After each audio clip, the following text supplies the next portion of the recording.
Hello बच्चों, नमस्कार, good morning. कैसे हैं सभी लोग? उम्मीद करता हूँ बहुत अच्छे होंगे। तो संडे स्पेशल आज हम लोगों की क्लास हो रही है बच्चे।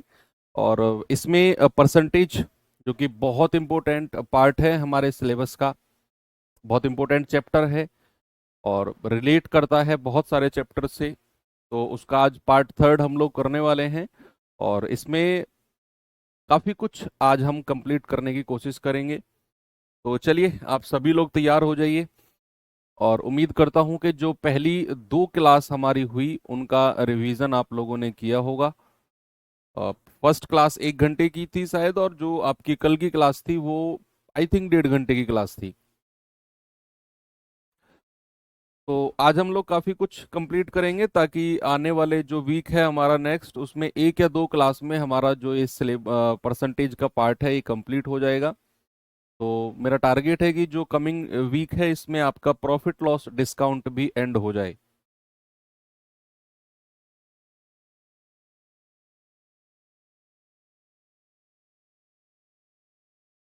ठीक है, चलिए आगे बढ़ते हैं। तो टाइप कितने हो चुके थे? हमारे 5 टाइप हो चुके थे बच्चे। अब आते हैं हम टाइप नंबर 6 के पास। और टाइप नंबर 6 में किस तरह के क्वेश्चन है उसको करने से पहले थोड़ी सी कॉन्सेप्ट के बारे में नॉलेज लेते हैं। अगर मैं कोई फ्रैक्शन लिखता हूं, सपोज ए अपॉन बी, बच्चे ऊपर वाले पार्ट को क्या बोलते हैं? अंश, जिसको इंग्लिश में क्या कहते हैं? Numerator, N. और नीचे वाले पार्ट को क्या कहते हैं? हर, जिसको इंग्लिश में क्या कहते हैं? डिनोमिनेटर, यानी कि डी। दो चीज सबको क्लियर है, अंश और हर किसको कहते हैं। दूसरी चीज, अगर मैं किसी चीज को सपोज दैट 10% बढ़ाता हूं, कोई भी चीज बच्चे अगर 10% इंक्रीज होती है, कोई भी चीज 10% इंक्रीज हो गई, तो बढ़ने के बाद वो अपने आप का कितना परसेंट हो जाएगी? मैंने आपसे क्या बोला कि अगर कोई चीज 10% इंक्रीज होती है तो बढ़ने के बाद वो अपने आप का कितना परसेंट हो जाएगी? आप कहेंगे सर 110, 100% में जोड़ देते हैं। अगर मैंने कहा कोई चीज सपोज दैट 7% डिक्रीज हो गई, 7% क्या हो गई? घट गई, तो बच्चे घटने के बाद वो कितना परसेंट बचेगी?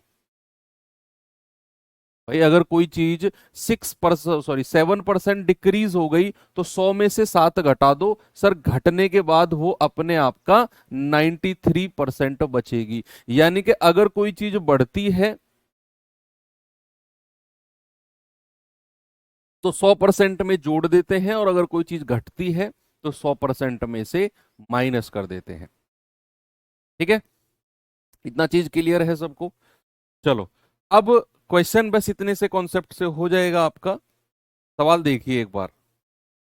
कह रहा है एक भिन्न के अंश को 20% बढ़ाया गया और उसके हर को 5% घटाया गया।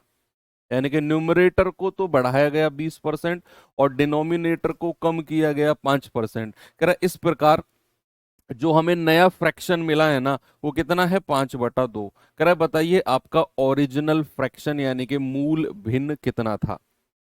भाई मैं मान के चलता हूं कि मेरा जो ओरिजिनल फ्रैक्शन है ना, वो ए अपॉन बी है।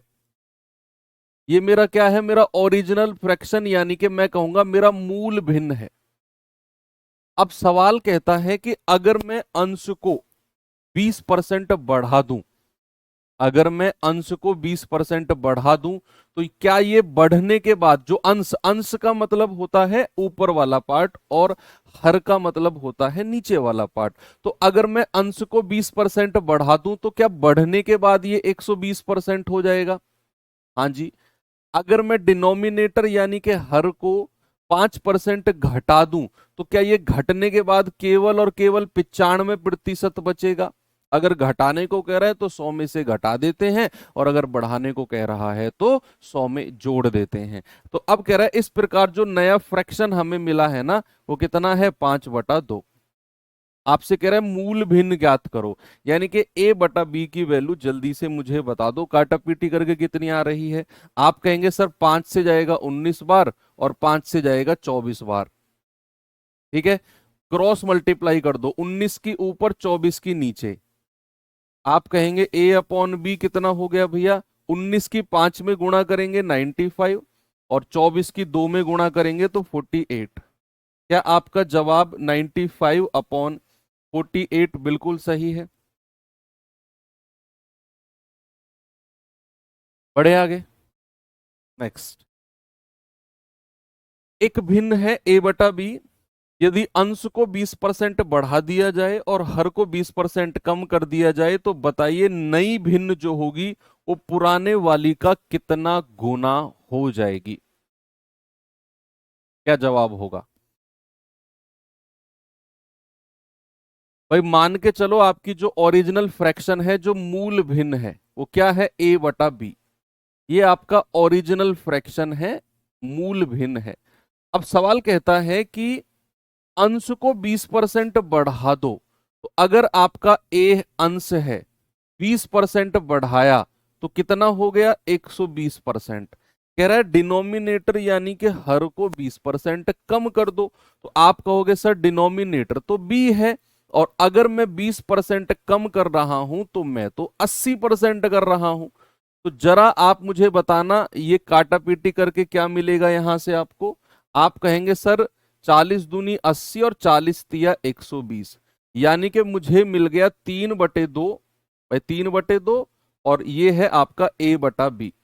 आपसे सवाल ने क्या पूछा जरा देखना, आपसे कह रहे कि जो नया भिन्न है ना, नया भिन्न कितना आया है, 3/2 गुणा ए बटा बी। कह रहा है पुराने भिन्न का कितना गुना है। पुराना भिन्न कितना है मेरा, ए बटे बी, यानी कि ये मेरा पुराना भिन्न है, तो इसका कितने गुना मिला? आप कहेंगे सर 3/2 गुना मिला है, ऑप्शन नंबर डी। कितने गुना, 3/2। भाई आपने अंश को 20% बढ़ाया, आपने हर को 20% कम किया, काटा, तो ये आ गया 3/2 और ए बटा बी। यानी कि मेरा जो ओरिजिनल फ्रैक्शन, मेरा जो मूल भिन्न था, वो था ए बटे बी, और उसका कितने गुना मिला हमें, 3/2 गुना मिल गया, जो मेरा नया भिन्न है। That is option number D. Okay, एक और सवाल करता हूं, चलिए इसका जवाब बताओ जल्दी से।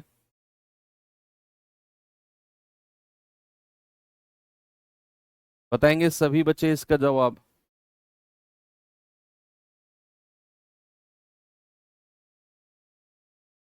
एक भिन्न का अंश इसके हर से 4 कम है।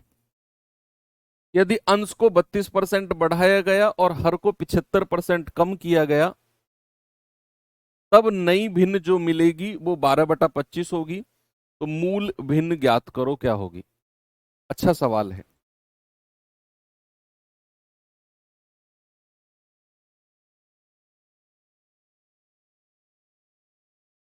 करिए।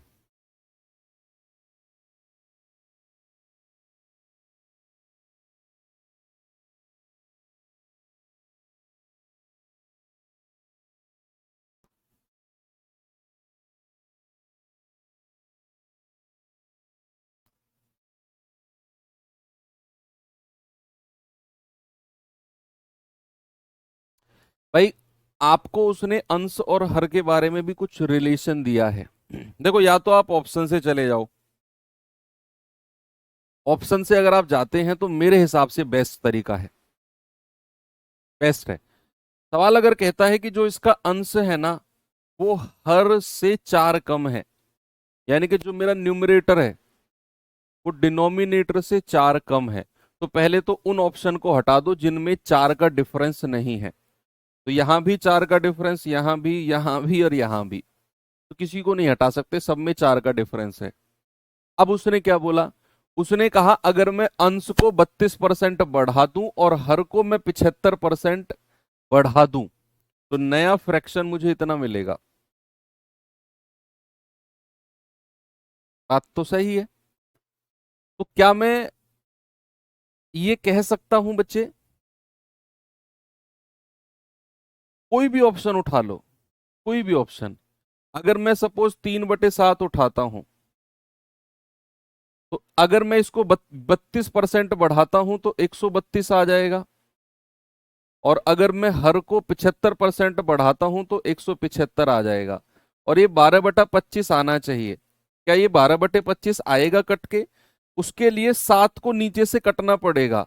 ऊपर ये किसी भी संख्या से 7 नहीं कट रहा है, तो भैया ऑप्शन नंबर ए मेरा गलत हो जाएगा। ऑप्शन बी चेक करना जरा, 132/175। क्या ये 9 ऊपर वाली किसी संख्या से कट रहा है? क्योंकि मुझे 12/25 चाहिए। नहीं सर, 9 तो नहीं कट रहा किसी से भी, तो ऑप्शन बी भी गलत हो जाएगा। अगर मैं 7/11 लेता हूं तो 132/175। क्या ये 11 कट रहा है? बिल्कुल कट रहा है सर। 11 एकम 11, 11 दूनी 22। क्या ये 7 कट रहा है? बिल्कुल कट रहा है सर, 25 बार। तो हमारा फ्रैक्शन कितना आ गया? 12/25। और सवाल के अकॉर्डिंग भी कितना आना चाहिए?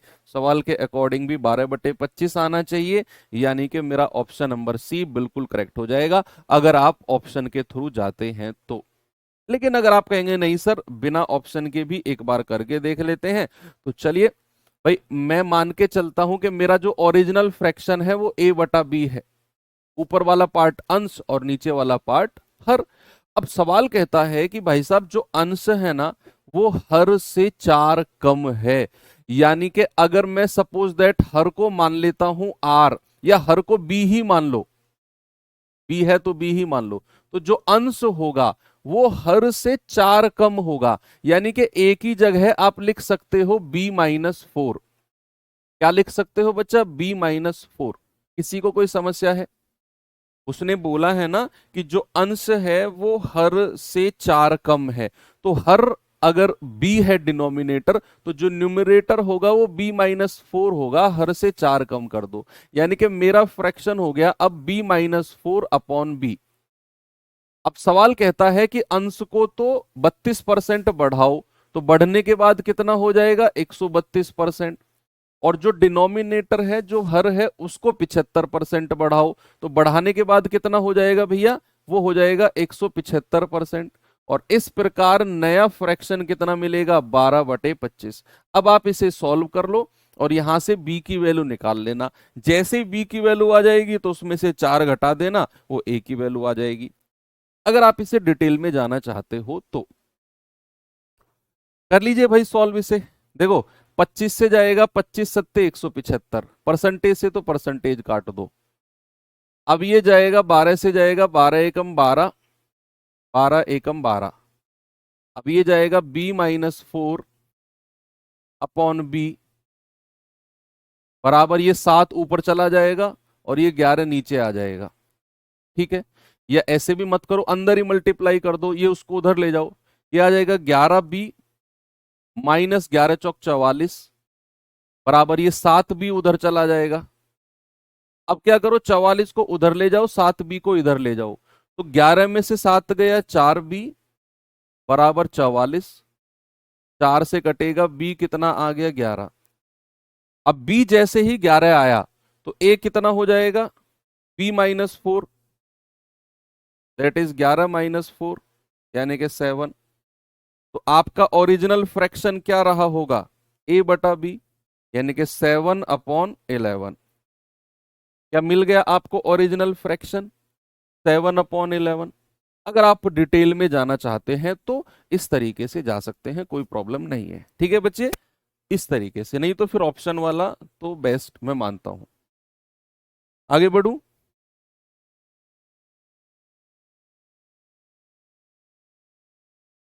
इस पे आएंगे जरा, बताओ जल्दी से इसका जवाब।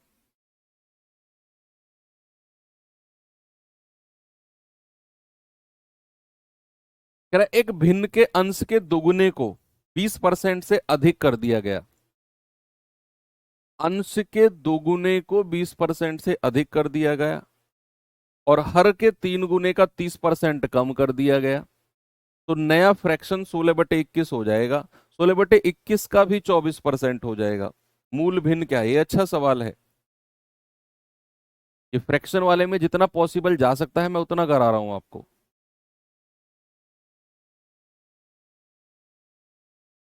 देखो, कह रहा है कि भिन्न के अंश के, ओरिजिनल फ्रैक्शन मान के चलो a/b, अब सवाल कहता है कि अंश के दोगुने को 20% बढ़ा दो, तो अंश का दोगुना करोगे तो 2a, और इसको अगर 20% बढ़ाओगे तो बच्चा कितना कर दोगे, 120%। ओके, कह रहा है हर के 3 गुने का, तो डिनोमिनेटर का 3 गुना हो गया 3a, और अगर इसको 30% से कम करोगे तो कितना कर दोगे, 70%, 100 में से घटा दोगे। कह रहा है इस प्रकार जो नया फ्रैक्शन आ गया है भाई साहब वो 16/21 आ गया है।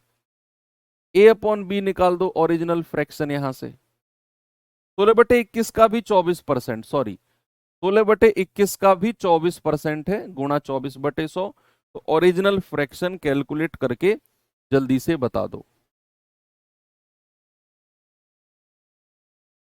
भाई। परसेंट जीरो से परसेंट जीरो उड़ा दिया आपने। ओके, 12 से काटेंगे, 12 दूनी 24, वेरी गुड। 7 से काटेंगे, 7 तिया 21, बहुत अच्छे। ये 2 से 2 को काट दो, और ये 3 से 3 को काट दो। इधर कुछ नहीं बचा, इधर a अब बटा b बचा है केवल। उधर कितना आ गया, 16 और बटा 100। तो 4 से कटेगा, 4 चौक 16, और 4 से कटेगा 25 बार। यानी कि मेरा जो ओरिजिनल फ्रैक्शन है वो कितना रहा होगा, वो रहा होगा बच्चा 4/25।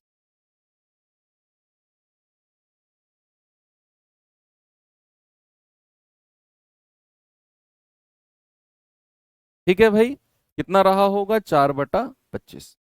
आगे बढ़ू, चलो एक सवाल अब मैं आपको देता हूं। ये आपको खुद से करना है, बिल्कुल सेम पिछले क्वेश्चन की तरह है। ओके, आप चाहो तो जल्दी से इसका डेटा, क्वेश्चन नहीं डेटा लिख लो बस।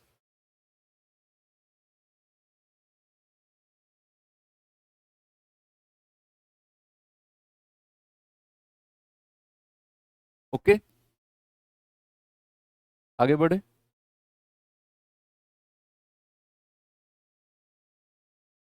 चलो,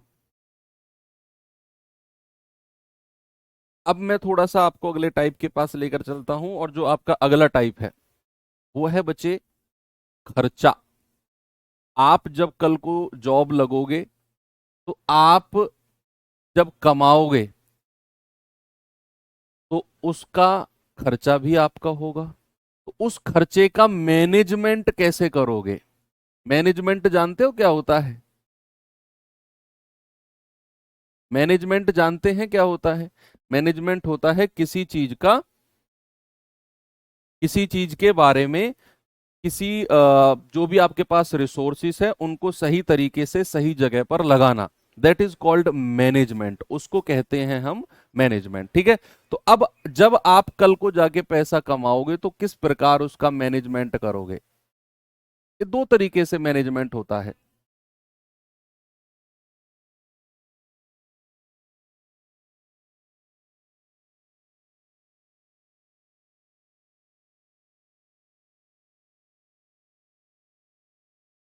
ठीक है, तो किस प्रकार एक तरह सर पैसा तो आने दो, मैनेजमेंट हो जाएगा अपने आप।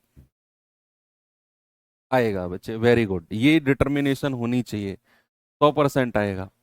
तो दो तरीके से मैनेजमेंट होता है। एक होता है कि जो भी आप कमा रहे हो, देखो एक चीज याद रखना, जो भी आपका कुल आय होती है, जो भी आपकी सैलरी होती है बच्चा, वो अपने आप में 100% होती है। जो भी आपने महीने का कमाया, जो भी आपके पास पूरी की पूरी पूंजी आई, दैट विल बी 100%। उसको क्या कहेंगे, उसको कहेंगे 100%। अब उसका मैनेजमेंट दो तरीके से होता है। एक होता है कुल आय में से, कुल आय में से, फ्रॉम टोटल इनकम, कुल आय में से। और एक होता है शेष, अब बहुत इंपॉर्टेंट टॉपिक है ये, इसलिए मैं बहुत डिटेल में समझा रहा हूं इसको। एक होता है शेष आय में से, शेष आय में से, शेष आय में से। एक होता है कुल आय में से। कुल आय में से मतलब आपसे कहेगा कि आपने महीने का कुछ कमाया, अब उस, मान लो आपने महीने का सपोज दैट 40,000 कमाया, अब उस 40,000 में से आपने 10%, उसी 40,000 में से, उस 40,000 में से 10% आपका ट्रांसपोर्ट खर्चा हो गया, 20% आपका घर के सामान लाने में खर्चा हो गया, 10% बच्चे की एजुकेशन पे खर्चा हो गया, 5% में कोई मूवी देख ली, यानी कि उसी 40,000 का ही परसेंटेज हम बात करते रहेंगे। अब अगर जो आपकी इनकम है, जो आपकी सैलरी है, सपोज वो महीने की 100% में मान के चलता हूं, तो उसी 100% में से आपका अलग अलग खर्चा कैलकुलेट होगा। मान लो ये किराए पर, रेंट पर खर्चा दिखा देगा, मान लो एक आपका दिखा देगा किस पर, ट्रांसपोर्ट पर दिखा देगा, ट्रांसपोर्ट पर दिखा देगा, फिर दिखा देगा बच्चे की एजुकेशन पर, फिर दिखा देगा कुछ खर्चा दिखा देगा घर की ग्रोसरी पर, घर की ग्रोसरी पर दिखा देगा सामान लाने में, कहेगा कि भैया रेंट पे 10% खर्चा हो गया, ट्रांसपोर्ट पर 10% हो गया, बच्चे की एजुकेशन पे 5% हो गया, 30% ग्रोसरी पर हो गया। यानी कि इसी 100% से कैलकुलेशन होगी, सेम 100% से। तो उस केस में आपको क्या करना है, उस केस में जब आप कुल खर्चे निकालने जाओगे ना, टोटल खर्चा, कुल खर्चा कितना है, तो आप इन सारे परसेंटेज को सीधा सीधा जोड़ दोगे। 10 और 10 20 और 5 25, 25 और 30 कितना हो गया, 55%। यानी कि आपने अगर 100% कमाया तो उसका 55% आपने खर्चा कर दिया। तो भैया आपकी बचत कितनी रही होगी, आपकी बचत रही होगी 100 माइनस 55, यानी कि 45% आपकी बचत रही होगी। क्या बात सही है? यानी कि जब भी आपका कुल आय में से खर्चे की बात करेगा तो इस तरीके से आपने डिस्ट्रीब्यूट करना है। अब दूसरा पार्ट आता है बच्चे इसका शेष आय में से, क्या आता है, from the remaining income, from the remaining income. यानी कि स्टार्टिंग यहां भी 100% से होगी, यहां भी आपकी आय 100% रहेगी, लेकिन जब सवाल इसमें से आएगा ना, तो सवाल कुछ इस तरीके से आएगा कि सपोज दैट आपने रेंट पे खर्चा कर दिया, सपोज दैट रेंट पे खर्चा कर दिया 10%, रेंट पे खर्चा कर दिया 10%, और उसके बाद वो एक वर्ड यूज करेगा, और इस वर्ड पे जरा फोकस करो सामने, वो कहेगा कि आपने रेंट पे 10% खर्चा कर दिया, फिर कहेगा शेष आय में से, कहेगा शेष, वो हर परसेंटेज से पहले हिंदी में एक वर्ड यूज करेगा, शेष में से, शेष में से, फ्रॉम द रिमेनिंग, इंग्लिश में वर्ड यूज करेगा फ्रॉम द रिमेनिंग, और हिंदी में यूज करेगा शेष में से। तो ये वर्ड जब भी लिखा होगा समझ जाना ये सेकंड कॉन्सेप्ट काम करेगा कि भैया आय में से 10% रेंट पे खर्च कर दिया, अब पूछेगा शेष कितना है, तो शेष निकालना पड़ेगा। भाई 100 में से 10 हटा दिया तो बचेगा कितना, 90%। कितना बचेगा, 90%। अब कहेगा शेष में से, कहेगा शेष में से, शेष में से 10% आपका किस पे खर्चा हो गया, बच्चे की एजुकेशन पर या ट्रांसपोर्ट पर, बच्चे की एजुकेशन यानी कि ट्रांसपोर्ट कहेगा, या फिर, तो जब वो कहेगा ना शेष में से 10%, तो आपको 100 का 10% नहीं लिखना सीधा, फिर ये 90 का 10% लिखना है, यानी कि इस 90% का आपको 10% लिखना पड़ेगा, 10% ये आपसे कहेगा। फिर यहां शेष बचेगा, जो भी बचेगा, फिर उसका कोई परसेंट कहेगा, यानी कि हर परसेंट से पहले वो शेष यानी कि रिमेनिंग वर्ड यूज करेगा। तो आपका ये सेकंड कैटेगरी का क्वेश्चन बनेगा। और अगर वो सीधा सीधा किसी भी परसेंटेज से पहले शेष वर्ड यूज नहीं करेगा, रिमेनिंग वर्ड यूज नहीं करेगा, तो आपको सीधा सीधा सारे परसेंटेज जोड़ देने हैं। अब आप खुद देख लो कि कौन सा क्वेश्चन आसान लग रहा है आपको देखने से। तो आप कहोगे सर यही आसान लग रहा है, इसमें तो सीधा सीधा जुड़ रहा है, यहां पर शेष निकालना पड़ रहा है, फिर उसका परसेंटेज, फिर शेष। मैं कहूंगा ये भी आसान है। ये तो मैंने एक्सप्लेन किया आपको कि किस तरीके का क्वेश्चन बनेगा। इस सवाल को जहां भी हर परसेंटेज से पहले शेष वर्ड जुड़ा होगा, उस तरह के सवालों को करने का तरीका बहुत आसान बताऊंगा आपको मैं। इनको हम करेंगे वन लाइनर मेथड से, जहां भी शेष वर्ड जुड़ा होगा उसको हम वन लाइनर मेथड से करेंगे। क्या है वो भी बताऊंगा आपको मैं, ठीक है। तो आपको बेसिकली समझ में आ गया कितने खर्च का मैनेजमेंट किस तरीके से यहां पर हुआ है। चलो सवाल देखते हैं। देखिए जरा सवाल और बताइए मुझे जवाब इसका।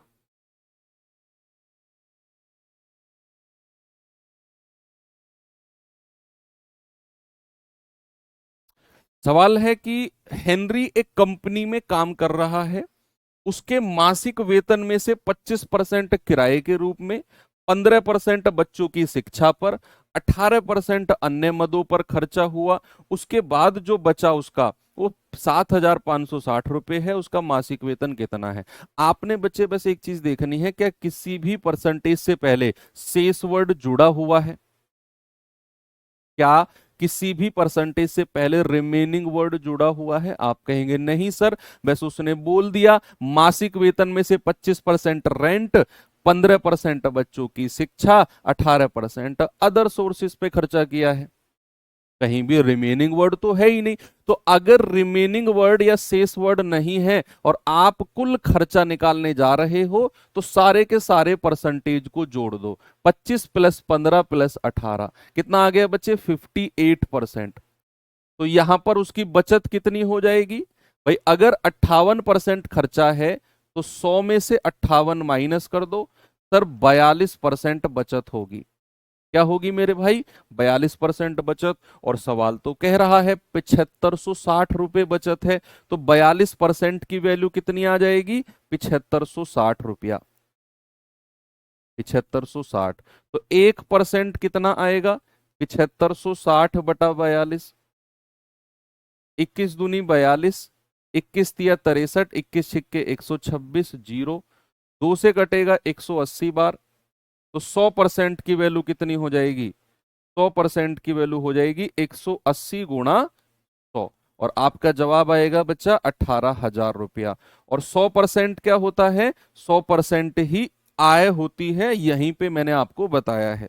और उसने उसकी मंथली इनकम यानी कि सैलरी पूछी है, तो आपका जवाब हो जाएगा 18,000 रुपये कमा रहा है वो। बड़े आराम से निकाल दिया। एक और सवाल दूं? चलिए, वन मोर क्वेश्चन। देखिए बच्चे इसको, बस ये देखना है क्या परसेंटेज से पहले रिमेनिंग वर्ड जुड़ा हुआ है। नहीं है तो सारा खर्चा निकालने के लिए सारे परसेंटेज को सीधा सीधा जोड़ दो। ये मैंने रामबाण सीरीज में भी कराई है क्लास, अगर आपने देखा होगा यूट्यूब पर। वहां कराई है तो समझ जाओ इंपॉर्टेंट है फिर।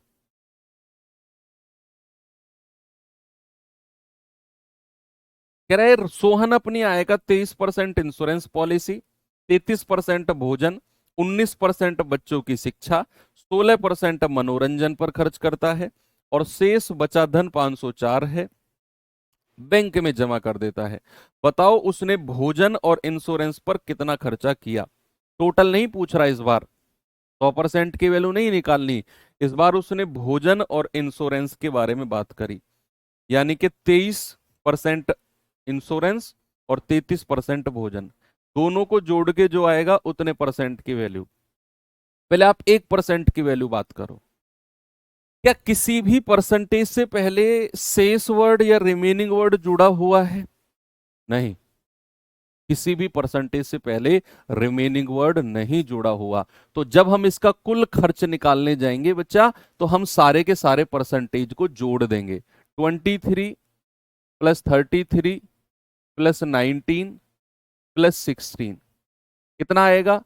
3 3 6, 6 और 9 15, 15 और 6 21, हासिल का 2, 2 और 3 5, 5 और 1 6, 6 और 1 7, 7 2 9, यानी कि 91% खर्चा आ गया। तो भैया उसकी बचत कितना परसेंट रही होगी? 100 में से 91 घटा दो। आप कहेंगे सर उसकी बचत 9% रही होगी, और सवाल के अकॉर्डिंग उसकी बचत तो 504 है। तो क्या मैं ये बोल सकता हूं 9% की वैल्यू 504 हो गई? तो 1% किसके बराबर होगा? 9 पंजे 45, 9 छिक्के 54। तो भाई 100% किसके बराबर हो जाएगा? 100 से गुणा कर दो। लेकिन 100% चाहिए ही नहीं भाई, 100% चाहिए ही नहीं हमें। हमें उसकी कुल आय थोड़ी पूछी है, हमसे तो उसने बोला है कि भाई साहब उसके भोजन और इंश्योरेंस का कितना खर्चा है। तो उसने 23% तो इंश्योरेंस पर खर्चा किया और 33% भोजन पर किया। तो दोनों को जोड़ेंगे तो कितना आ गया टोटल? टोटल आ गया 56%। कितना आ गया मेरे भाई? 56%। यानी कि आपसे उसने 56% की ही वैल्यू पूछी है। तो ये कितना हो जाएगा? 56 × 56। कितना जवाब है जरा मुझे बताना, जो भी आपका जवाब आ रहा है। भाई 5×25, 56 का स्क्वायर अगर आप करते हैं तो कितना आता है? 6×36, लास्ट में 36 आएगा, 36 आएगा ना लास्ट में। यस, तो आ जाएगा 3136। भाई 6 और 6 है ना, तो लास्ट में 6×36 ही आएगा, यूनिट के 2 डिजिट। 3136 आपका सही जवाब है, ऑप्शन नंबर सी। 26 नहीं होगा, क्योंकि ये 56 × 56 है, मींस 56 का स्क्वायर। अब आपको अगर पता हो कि किसी भी संख्या के स्क्वायर में जो लास्ट के 2 डिजिट होते हैं ना, वो 1 से लेकर 24 तक की संख्या के स्क्वायर के जो लास्ट के 2 डिजिट होंगे उन्हीं में से मैच करेंगे। दुनिया की किसी भी संख्या का स्क्वायर कर लो आप, तो 1 से लेकर 24 तक का स्क्वायर में जो भी नंबर आएंगे लास्ट के 2 डिजिट उन्हीं से मैच करेंगे। क्या 1 से लेकर 24 तक की किसी भी संख्या के स्क्वायर में आपको 26 दिखता है क्या? कहीं भी 26 नहीं दिखेगा आपको लास्ट के 2 डिजिट में। तो ये किसी संख्या का स्क्वायर हो ही नहीं सकता। ये 48 भी किसी संख्या का स्क्वायर नहीं हो सकता। ये है नहीं, 3200 है नहीं, लेकिन हम इसको कहेंगे कि लास्ट के 2 डिजिट डबल जीरो है तो हो सकता है, लेकिन ये है नहीं, क्योंकि वो तो साफ दिख रहा है 32 है। लेकिन जो नहीं हो सकता एटलीस्ट उसको तो हम काट सकते हैं। चलो, आपको कैलकुलेट भी नहीं करना पड़ा, सीधा 3136 जवाब आ गया। चलिए, तो अब देखते हैं कुछ उन सवालों को जिनमें शेष वर्ड जुड़ा हो, रिमेनिंग वर्ड जुड़ा हो, उसके बारे में क्या करें।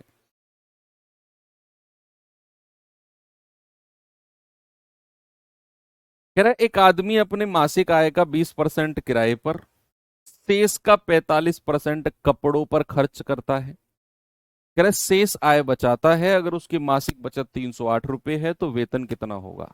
अब आपने यहां देख लिया कि भाई परसेंटेज से पहले शेष वर्ड जुड़ गया, कि 20% तो किराए पर खर्च कर दिया, और 20% खर्च करने के बाद जो शेष बचा उसका 45%। यानी कि यहां पर सीधा सीधा 20 और 45 आप नहीं जोड़ सकते। 20 और 45 को बचा आप नहीं जोड़ सकते। क्या करें?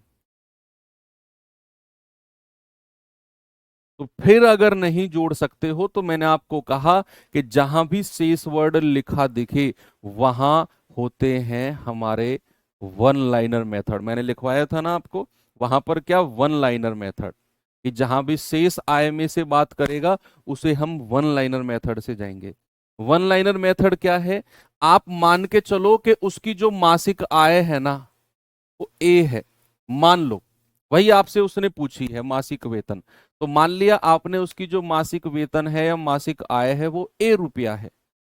अब अगर उसका मासिक वेतन ए रुपया है तो यहां पर लिख दो। अब समझते रहे ना बच्चा, सामने देखो, अगर उसने 20% किराए पर खर्च कर दिया तो बचाया कितना होगा, शेष कितना बचा होगा। मान लो आपके पास 100% रुपया है, आप 20% किराए पर खर्च कर देते हो, तो कितना परसेंट बचता है आपके पास? सर 100 में से 20 घटा दो, 80% बचेगा।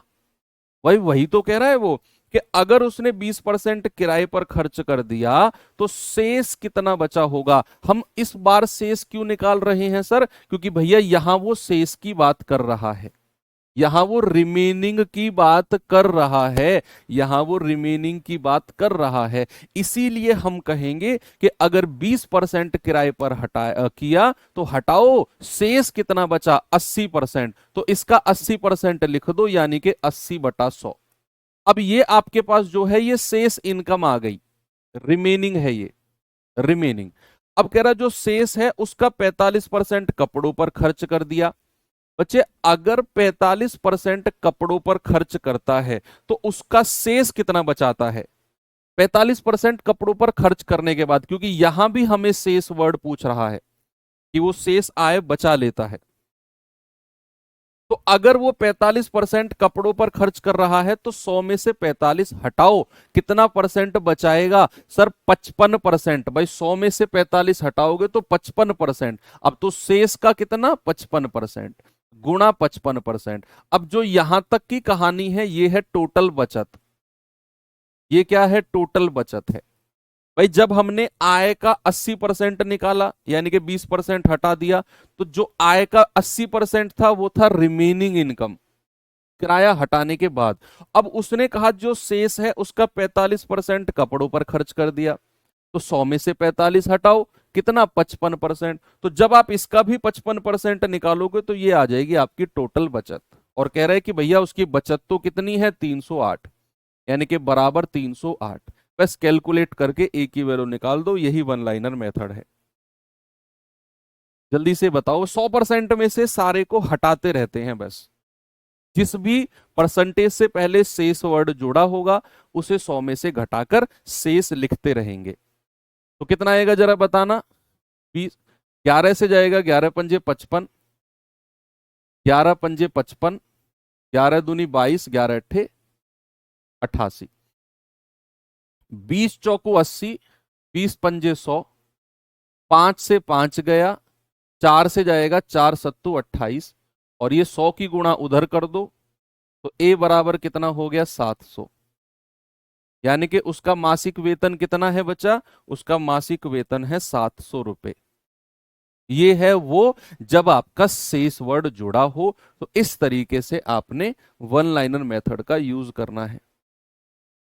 नहीं, बहुत सारे बच्चे क्या सोच रहे हैं कि 80% में से 45 घटाना है। ऐसा नहीं करना बच्चा। 80% में से 45 नहीं घटाना। 80%, ये 45% तो 100 में से ही घटाना है। 55%, वो 55% निकालना है 80 का। वो 55% निकालना है 80 का। यही तो प्रॉब्लम है भाई। जैसे फॉर सपोज ये डाउट मैं आपका क्लियर करता हूं। मान के चलो आपकी सैलरी है 100%, समझना। आपकी इनकम कितनी है? 100%। आपने जो है वो 10% खर्च कर दिया। आपने 10% खर्च कर दिया तो बचाया कितना होगा फिर? शेष कितना बचा होगा आपके पास? आप कहेंगे 100 में से 10 घटा दो सर, 90% बचा होगा। अब मैं कह रहा हूं जो शेष आपके पास बचा है ना, जो शेष आपके पास बचा है उस शेष का 95%, 95% आपने कर्ज में या कर्ज किसी का चुकता कर दिया। 95%। तो अब आप क्या इस 95 को 90 में से घटाओगे? तो आपके पास शेष कितना बचेगा? ये लाइन समझो आप। मैंने आपसे क्या बोला? 100% इनकम थी, 10% खर्चा कर दिया, 90% बचा। अब मैं कह रहा हूं जो शेष 90% बचा है उसका 95% आपने कर्ज दे दिया, किसी से उधार लिया हुआ था वो दे दिया। तो अब क्या 95 को 90 में से घटाओगे? माइनस का 5% बचेगा ना। आपके पास बचेगा कि अगर 95% कर्ज दे दिया तो भैया 90% का 5% बचेगा। कितना? केवल और केवल 5%। ये है आपका जवाब। 90% का केवल 5% बचेगा, क्योंकि 95% तो कर्जा दिया है। ये 95% किसका? जो ये 90% बचा हुआ था, इसका 95%। ठीक है, तो ये कंफ्यूजन नहीं लाना है कि 80 में से घटाना है। इस सवाल पे आओ। ये सवाल करिए जरा।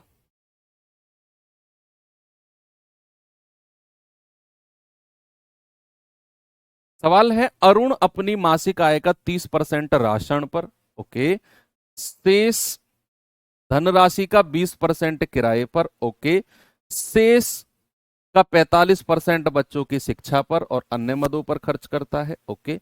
यदि एक महीने में 5544 बचाता है तो बताओ किराए पर कितना पैसा खर्च किया? किराए पर। ये अच्छा क्वेश्चन है।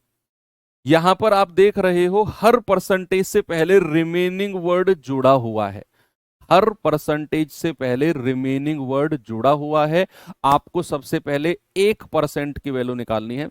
और ये वन लाइनर मेथड से होगा, ये वन लाइनर से होगा क्योंकि हर परसेंटेज से पहले शेष का 20% और शेष का 45% लिखा हुआ है। तो सबसे पहले वन लाइनर मेथड यूज करो क्योंकि ये सेकंड टाइप का क्वेश्चन है, और फिर उसका 1% की वैल्यू बताओ। वहां से 100% नहीं निकालना, वहां से कुछ और पूछा उसने, किराए पर कितना पैसा खर्चा किया, वो भी निकालेंगे, देखेंगे कैसे निकालना है उसे। बताओ भैया, मान के चलो उसकी मासिक आय ₹A है, मासिक आय कितनी है? ₹A। अब सवाल कहता है कि भैया उसने 30% राशन पर खर्च कर दिया। अगर 30% राशन पर खर्च कर दिया तो बचाया कितना होगा, या फिर शेष कितना बचा होगा, या रिमेनिंग कितना होगा? अगर 30% वो ग्रोसरी पर खर्च करता है तो क्या 70% शेष बचा होगा पैसा? भाई खर्चा जो है उसको हटाते जाओ, तो 30% वहां हटा दो तो बचेगा कितना? 70%। यानी कि राशन को लेने के बाद ये उसके पास रिमेनिंग बचा है, राशन का 30% हटाने के बाद ये पैसा अभी उसके पास बचा हुआ है। मान लो आपके पास ₹100 है, आप ₹20 का कोई नमकीन खा लेते हो, तो कितना बचा आपके पास? 100 में से 20 को हटाओगे ना आप कहोगे सर ₹80 बचा। तो क्यों 80 क्यों लिखा आपने? क्योंकि आपके पास बचा ही ₹80 है, ₹20 आपने माइनस किए। तो मैं भी तो वही कर रहा हूं कि 30% अगर राशन पर खर्च कर दिया तो बचा कितना है पैसा उसके पास, उसका बजट देख रहे हैं हम। तो 30% हटाओ, 70% बचा है उसके पास बजट इस पूरे धनराशि का। अब कह रहा जो शेष बचा है, जो शेष बचा है यानी कि ये वाला पार्ट, इसका 20% किराए पर खर्च कर दिया। तो अगर 20% किराए पर खर्च करेगा तो बचेगा कितना परसेंट? 100 में से 20 घटा दो, 80%, यानी कि इसका 80% बचेगा, इसका 80% बचेगा उसके पास। अब कह रहा है जो शेष बचा है, यानी कि ये वाला पार्ट जो शेष बचा है, इसका 45% बच्चों की शिक्षा पर खर्च कर दिया। अगर 45% खर्च कर रहा है तो क्या 55% बचेगा? बोलो, क्या अगर 45% उसने बच्चों के एजुकेशन पर खर्च किया तो क्या 100 में से 45 घटाओगे, बचे क्या 55% बचेगा? 55/100। और यही उसका बचत है जो कि आपको 5544 के बराबर दी हुई है। यहां से सबसे पहले ए की वैल्यू निकालो। What is the value of ए?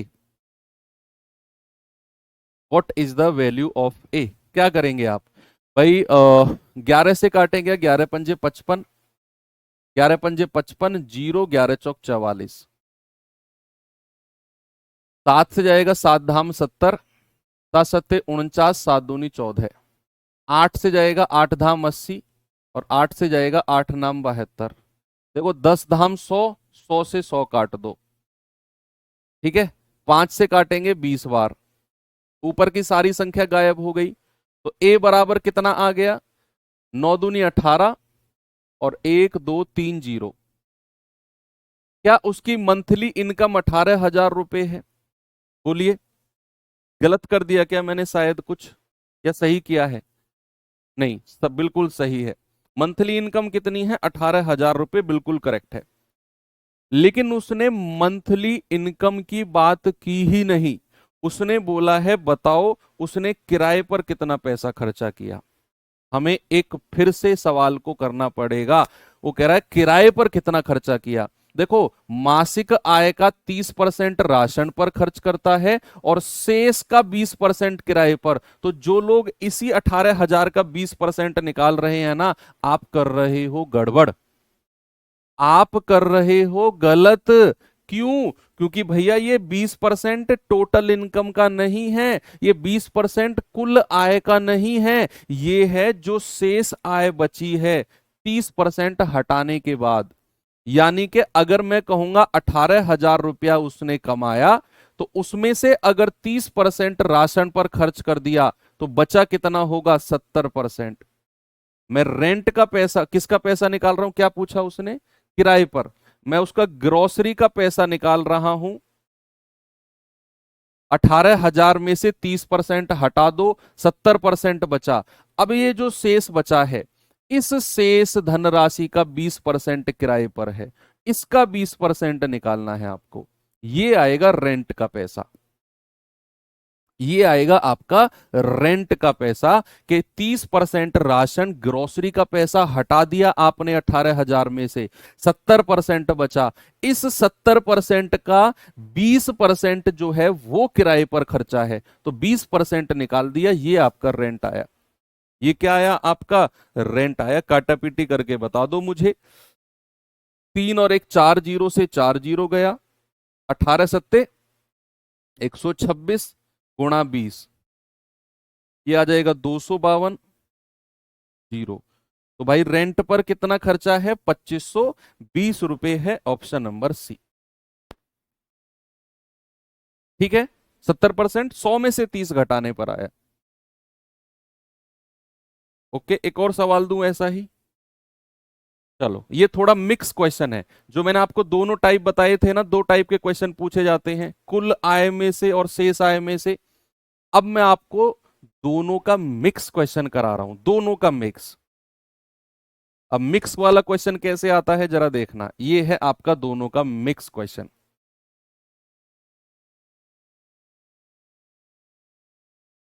एक बार पढ़ो वैसा आराम से, फिर मैं समझाता हूं और कराता हूं ऐसे।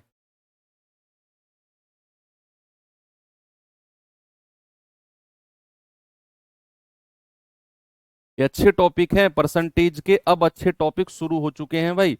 परसेंटेज चैप्टर के जो आसान क्वेश्चन थे, इजी टू मॉडरेट थे, वो मैं 2 क्लास में ऑलरेडी आपको करा चुका हूं। अब बहुत अच्छे अच्छे लेवल के क्वेश्चन आएंगे। अभी तो चुनाव इलेक्शन वाले क्वेश्चन भी आएंगे। अभी तो आपको और भी खर्चे वाले क्वेश्चन आएंगे, कितना परसेंट खर्चा करता है, खर्च इतना बढ़ गया, बचत इतनी बढ़ गई। अभी तो वो सवाल भी आएंगे। मतलब कई 2-3 टाइप हैं जो अच्छे अच्छे हैं परसेंटेज में।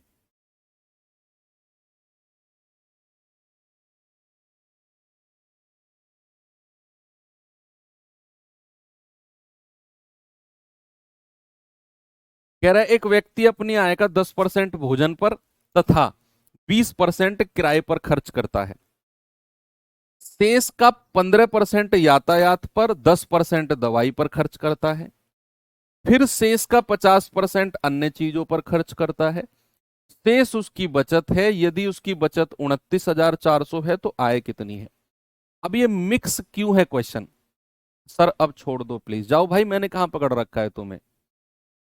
45 मिनट में ही छोड़ दूं? जाओ, भाग जाओ भाई, जिसको जाना है प्लीज। पर ये डिस्टरबेंस मत करो, छोड़ दो। जिसको जाना है जाओ, कंपटीशन कम करो यार।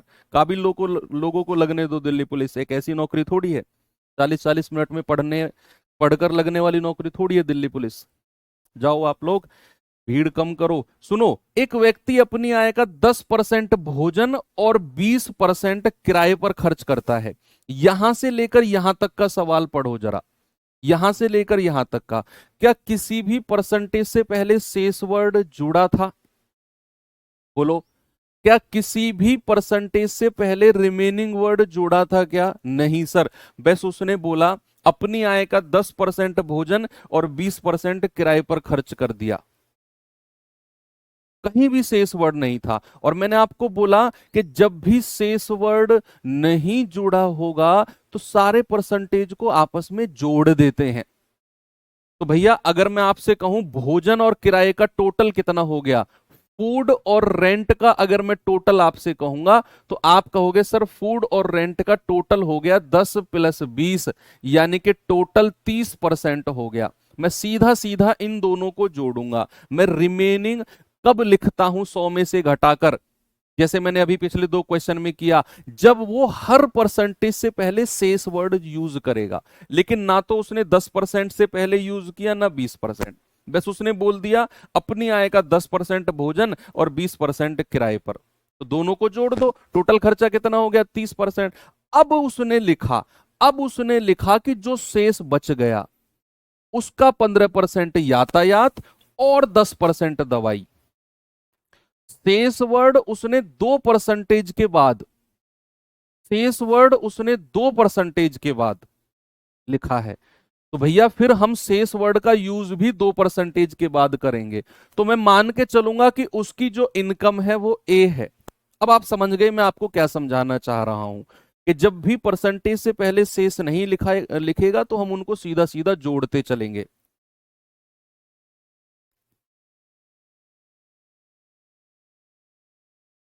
बात समझ रहे हो? तो आप मुझे बताओ, अगर मैं उसकी आय को ए मान लूं, तो अगर उसने भोजन और 20% किराए पर खर्चा किया तो टोटल खर्चा कितना हो गया यहां? 20 और 10, 30%। हमें चाहिए शेष। तो 100 में से अगर आप 30 घटाओगे तो शेष कितना बचेगा? 70%। भाई 100 में से ये दोनों का योग यानी कि 30% हटा दो, आप कहोगे सर बचेगा 70% बचेगा। हमने शेष वर्ड क्यों निकाला? हमने, क्योंकि हमसे वो कह रहा है कि 10 और 20% खर्च करने के बाद जो शेष बचा, जो शेष बचा, जो रिमेनिंग बचा, इसीलिए मैंने इन दोनों को जोड़ा 30 और 100 में से 30 घटाया 70 लिखा। क्यों? क्योंकि मुझे शेष चाहिए था। अब कह रहा है जो शेष बचा है ना, उसका 10% यातायात और 10% दवाई, यानी कि ट्रांसपोर्ट और मेडिसिन पर कितना खर्चा है? 15 और 10, 25%। तो जो रिमेनिंग, जो शेष बचा है ना, जो रिमेनिंग बचा है यानी कि ये वाला पार्ट, इसका 15% ट्रांसपोर्ट और 10% दवाई, तो टोटल कितना हो गया? 25%। तो अगर 25% ट्रांसपोर्ट और दवाई पर खर्च कर दिया तो बचाया कितना होगा? शेष कितना होगा? 100 में से 25 घटा दो सर, 75% बचा होगा। क्योंकि क्यों निकाला 75% 100 में से घटा के? क्योंकि बच्चे उसने वर्ड यूज किया है शेष।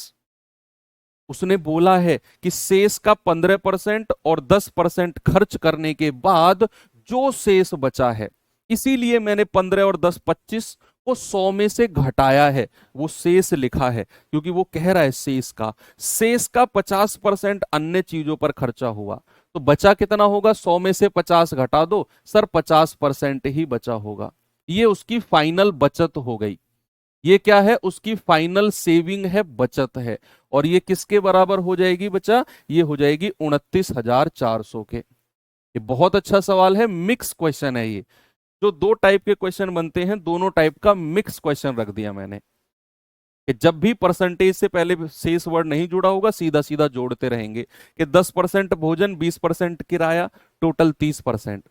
कह रहे शेष का, यानी कि 100 में से 30 घटा दो, 70% बचेगा। तो शेष का 15% यातायात, 10% दवाई, टोटल कितना हो गया? 25%।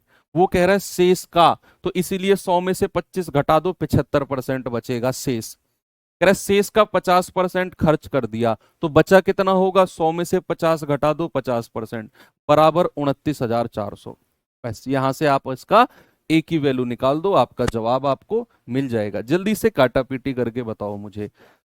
तो आप कहोगे सर 50 दूनी 100, 25 तिया 75, 25 चौकू 100, जीरो से जीरो गया, 7 से जाएगा 7 चौके 28, 7 दूनी 14, जीरो जीरो, 3 से जाएगा 1400 बार। क्या ऊपर कुछ बचा है इधर? अब नहीं।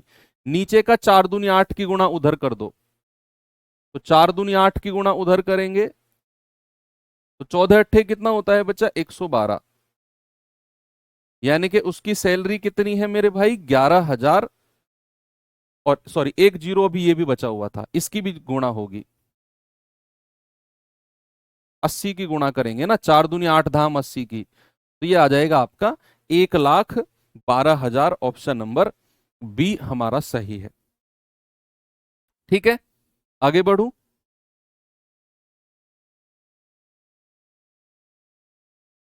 तो ये मिक्स क्वेश्चन था, ये टाइप बहुत अच्छा था। चलो अब हम अगले टाइप पे चलते हैं, और अगले टाइप में किस तरह के क्वेश्चन है।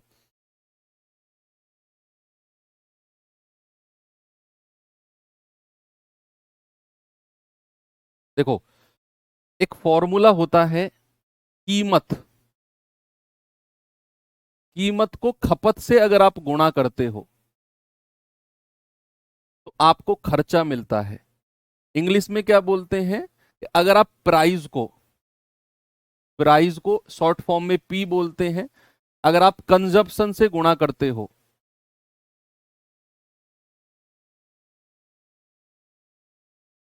कंजप्शन से गुणा करते हो, सी से गुणा करते हो, तो आपको एक्सपेंडिचर मिलता है।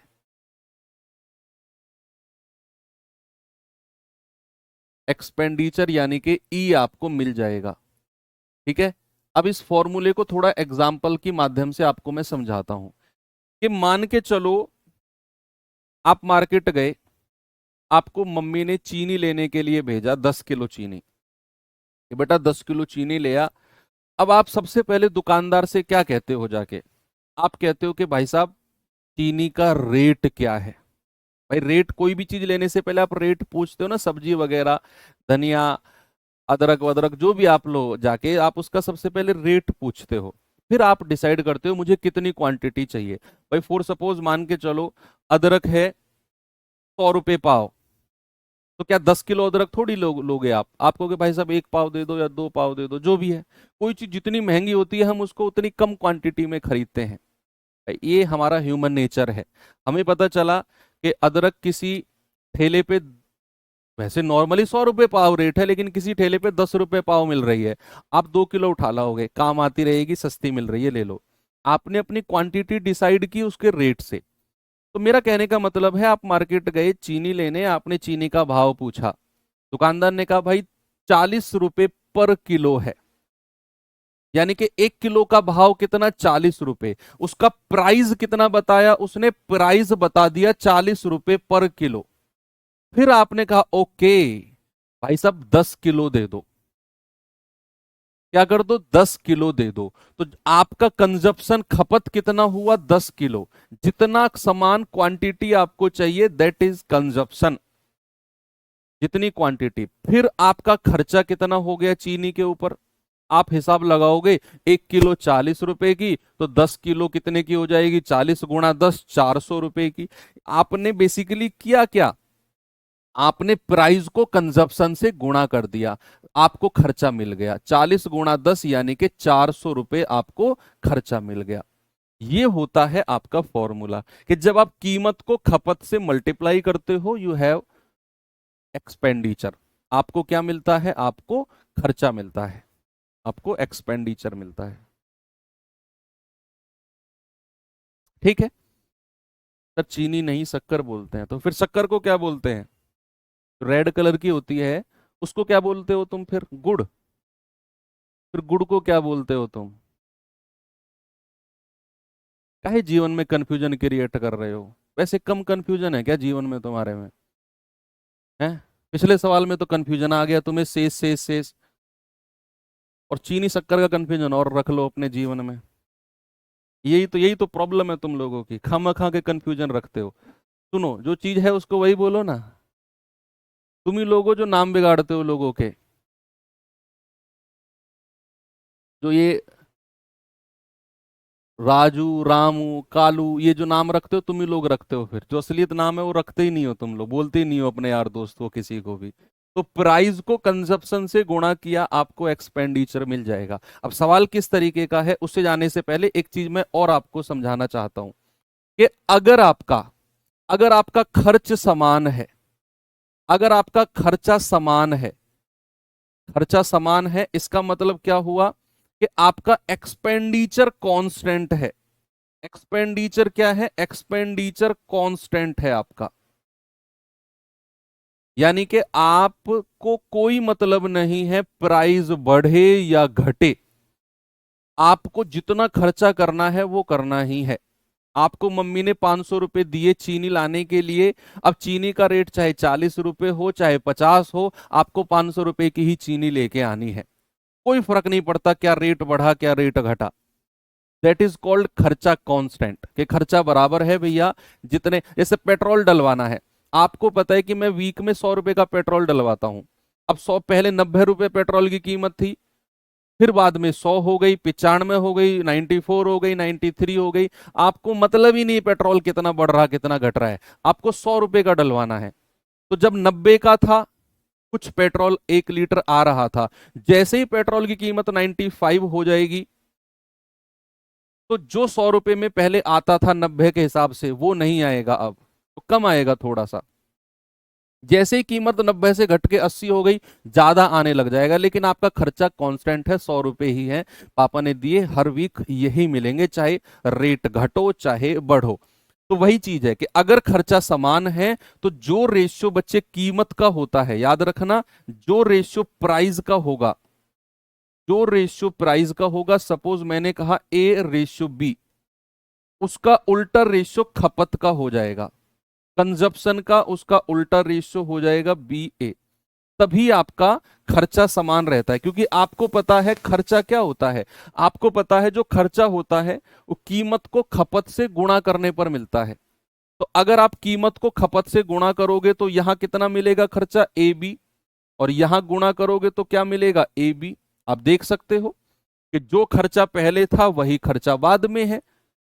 तो अगर खर्चा कांस्टेंट रखना है, अगर खर्चा समान रखना है, आप इस बात को डायरेक्ट याद रखो कि जो रेशियो कीमत का होगा उसका उल्टा रेशियो खपत का हो जाएगा, अगर एक्सपेंडिचर कांस्टेंट है। बात क्लियर है? ओके, चलिए अब मैं सवाल की तरफ आपको लेकर चलता हूं। जैसे ये रहा सवाल, देखेंगे बच्चे जरा इसको।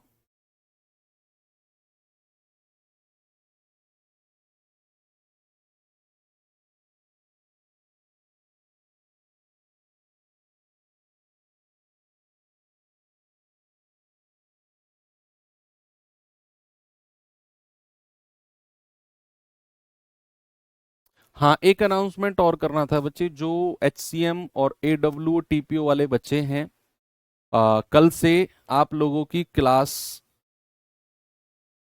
रहेगी और 10 बजे से रहेगी।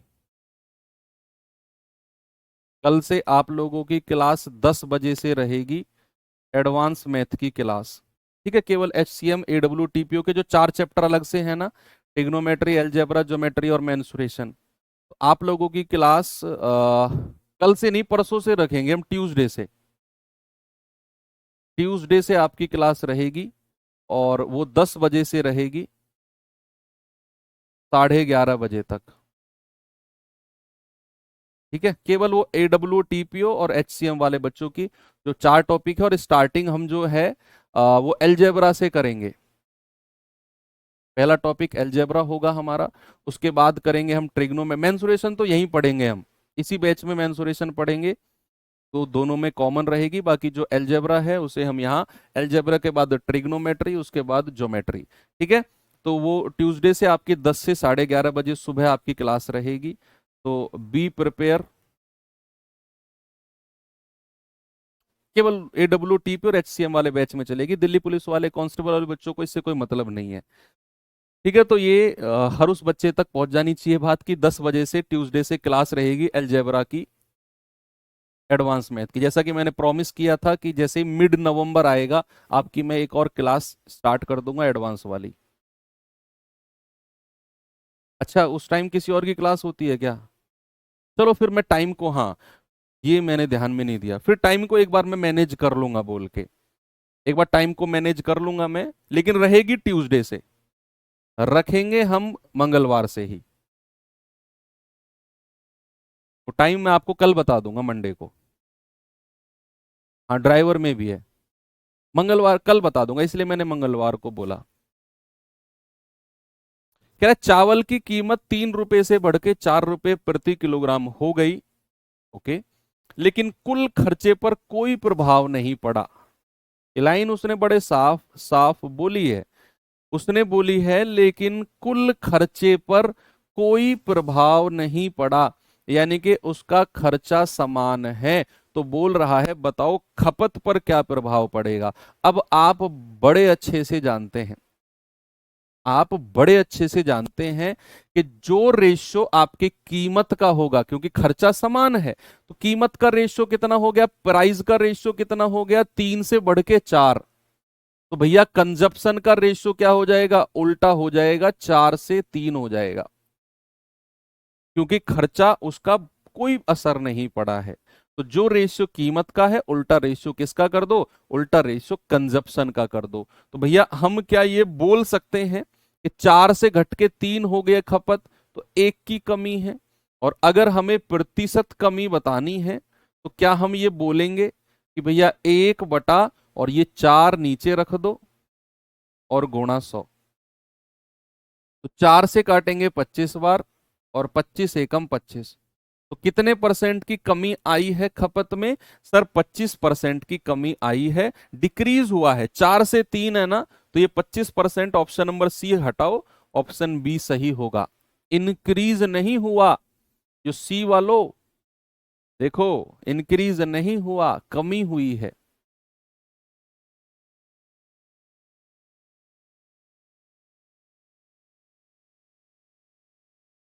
इस पे आएंगे जरा।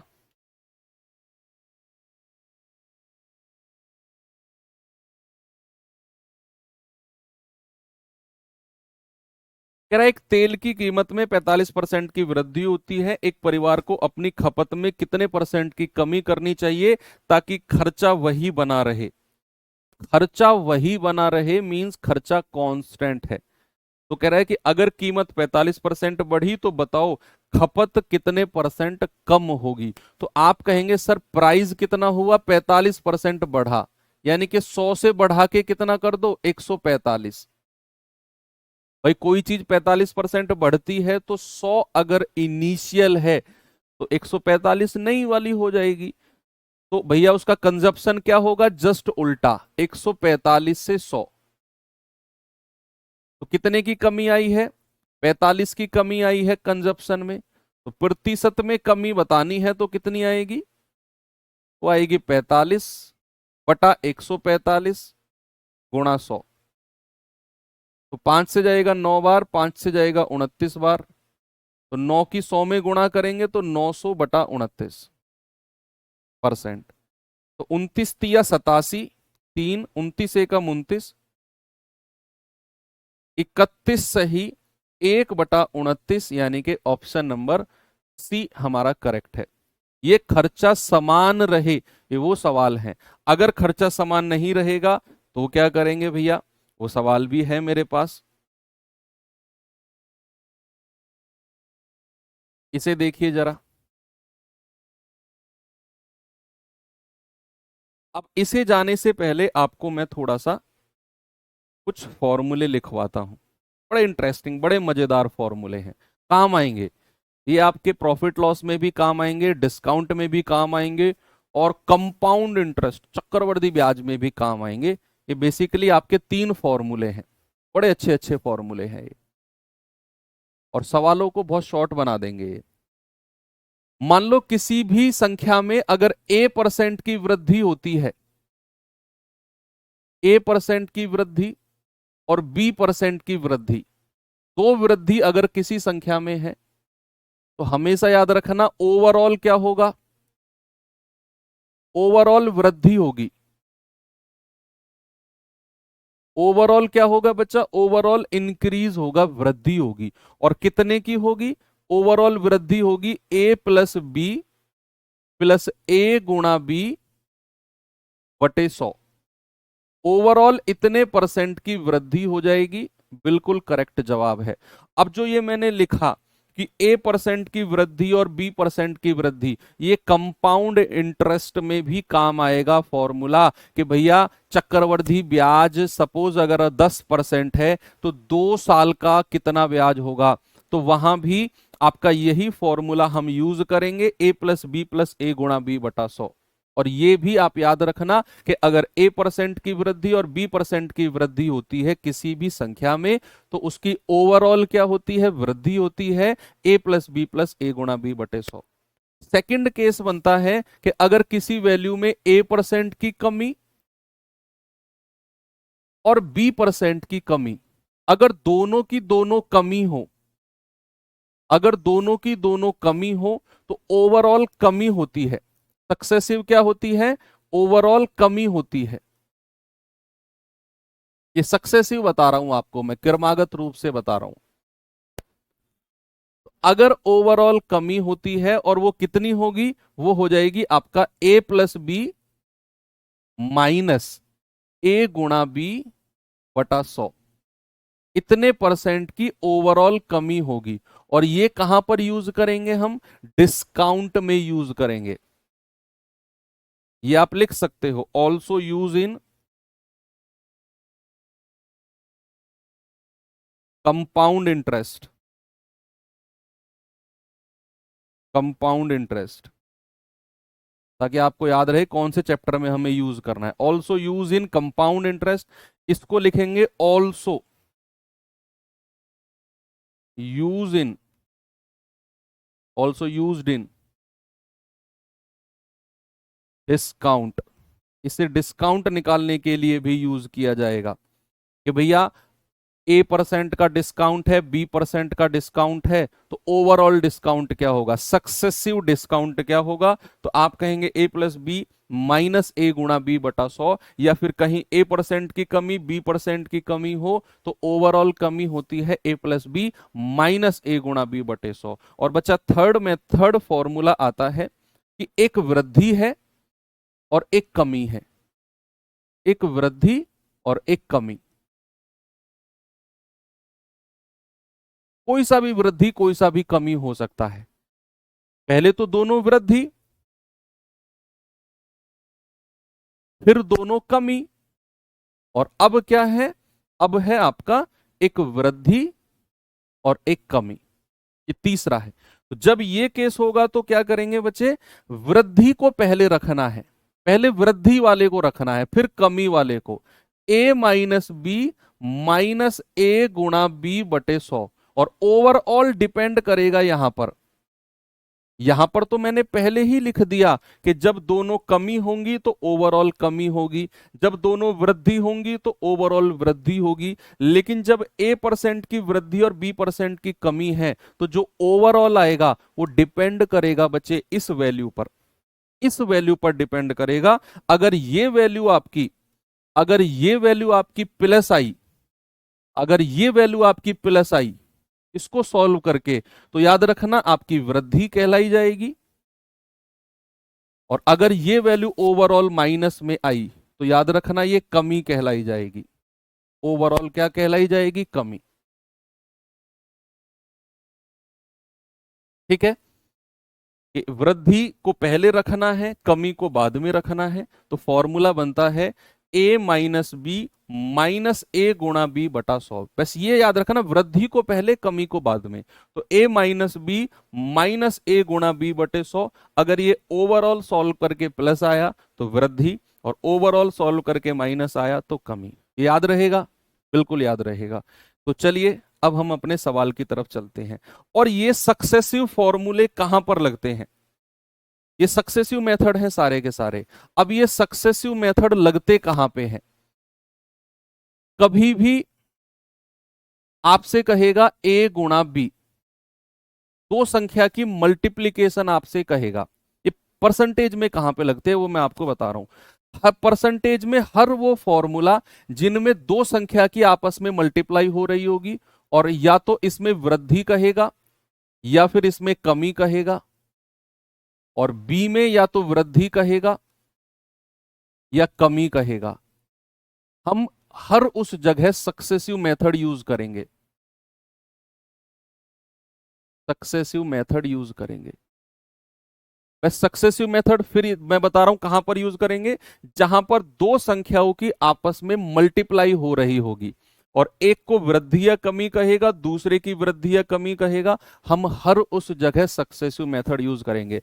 जैसे अभी अभी मैंने आपको बताया था कि भैया कीमत को खपत से गुणा करते हैं, कीमत को खपत से गुणा करते हैं तो हमें क्या मिलता है, तो बच्चा हमें मिलता है खर्चा। तो अगर वो, समझना, अगर वो कीमत में कुछ परसेंटेज वृद्धि या कमी कहेगा और खपत में कुछ परसेंटेज वृद्धि या कमी कहेगा, तो आपको पता है कि कीमत को खपत से गुणा किया गया और सर के अकॉर्डिंग जब दो संख्याओं को मल्टीप्लाई किया गया और ए और बी दोनों में वृद्धि या कमी कहेगा तो हम सक्सेसिव यूज करेंगे। तो अगर वो कीमत और खपत का परसेंटेज देगा तो भैया हम यहां पर सक्सेसिव मेथड यूज करेंगे, सक्सेसिव मेथड। ठीक है, लेकिन समझना बात को अब, लेकिन अगर आपसे वो कहेगा कि भैया कीमत का परसेंटेज दे देगा और खर्चे का परसेंटेज दे देगा और आपसे खपत का परसेंटेज पूछ लेगा, यहां सक्सेसिव यूज नहीं करेंगे। सर जब वैल्यू नेगेटिव आएगी तो जब वैल्यू घटेगा नहीं बच्चा, नेगेटिव अगर ओवरऑल वैल्यू आई तो नेगेटिव साइन जस्ट इस बात को दर्शाने के लिए है कि कमी हुई है। मान लो कहीं पर ओवरऑल आ गया -10%, तो ये नेगेटिव साइन बस ये बताने के लिए है कि कमी है, 10% की कमी, ये है बताने के लिए है। तो मैंने आपसे क्या बोला कि अगर कीमत का परसेंटेज वृद्धि या कमी दे रखी है और खर्च की दे रखी है, खपत की पूछ ली, तब सक्सेसिव नहीं लगाएंगे। सक्सेसिव कहां पे लगता है? जब दो चीज आपस में मल्टीप्लाई होती हैं और एक का परसेंटेज और दूसरे का दिया हो, वहीं पर सक्सेसिव लगेगा। ये चीज क्लियर आपको होनी चाहिए। यहां पर सक्सेसिव, नो सक्सेसिव।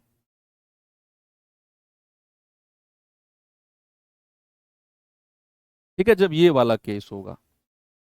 अब सवाल क्या है, ये डिसाइड आपको करना है कि मल्टीप्लाई वाली चीज दी हुई है या बिना मल्टीप्लाई वाली। हाँ, रेशियो से करेंगे, रेशियो से भी कर सकते हो आप, रेशियो से भी कर सकते हो, लेकिन बढ़िया है जब फॉर्मूला मैंने आपको इतना मेहनत करके बताया है तो फॉर्मूला यूज करो ना। बताइए इसका जवाब। पेट्रोल के कर पे, कर का मतलब वही टैक्स कीमत, 5% की वृद्धि हो जाती है तो खपत 5% कम हो जाएगी। बताओ खर्चे में वृद्धि या कमी। अब आपको पता है कर, टैक्स अगर बढ़ता है तो कीमत भी बढ़ती है। भाई पेट्रोल पे टैक्स बढ़ा तो कीमत बढ़ी, यानी कि 5% टैक्स बढ़ा है तो 5% कीमत बढ़ेगी। तो कीमत का परसेंटेज वृद्धि दे रखी है और खपत की दे रखी है, और खर्चे की आपसे पूछ ली। और हमें पता है कि अगर कीमत का परसेंटेज देगा और खपत का देगा तो हम सक्सेसिव मेथड यूज करेंगे। और दूसरा, दूसरा कि अगर एक वृद्धि और एक कमी देगा, यानी कि 5% की वृद्धि दे रखी है एक तो, और एक दे रखी है 5% की कमी, तो मैंने आपको क्या बोला, एक वृद्धि और एक कमी देगा तो ओवरऑल फॉर्मूला क्या लगेगा? ओवरऑल फॉर्मूला लगेगा ए माइनस बी माइनस ए गुणा बी बटा 100। तो 5 में से 5 गया, ये तो 0 आ गया, ये आ गया माइनस का 25/100%, या फिर मैं कहूंगा माइनस का 0.25%। अब देखिए, अब ओवरऑल क्या आया है? ओवरऑल आया है माइनस में। भाई ओवरऑल किस में आया है? ओवरऑल आया माइनस में। तो ओवरऑल माइनस में अगर आया है तो इस बात का केवल और केवल एक ही मतलब है कि 0.25% की कमी है। ये साइन आपको यही बात दर्शाएगा कि कमी हुई है। तो आपका जवाब आएगा 0.25% की कमी, वृद्धि, ये वृद्धि है, वृद्धि नहीं कमी। ठीक है बच्चे, तो चीजें अगर आप इस तरीके से थोड़ी सी आप प्रैक्टिस करोगे आ जाएंगी ये। इस सवाल में देखिए जरा,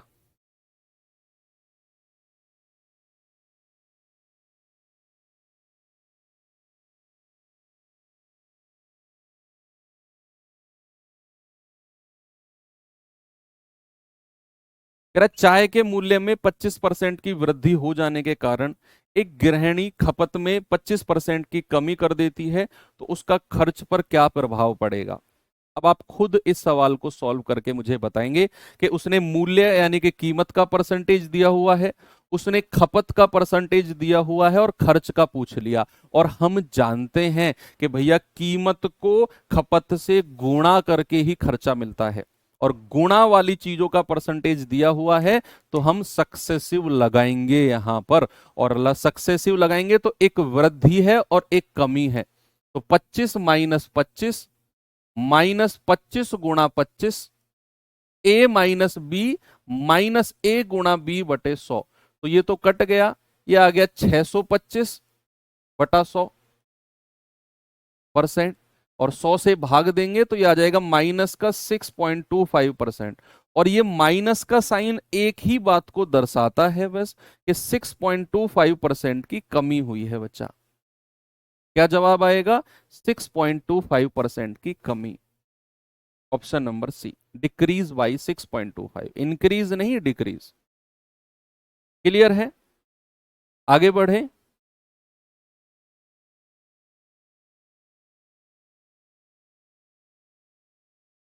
चलो, लेकिन अगर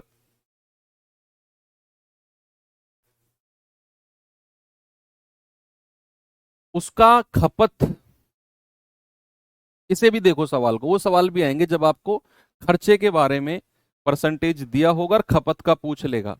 इस सवाल में भी वही फॉर्मूला लगेगा, एक बार देखना जरा, वो क्वेश्चन भी थे मेरे पास। हाँ,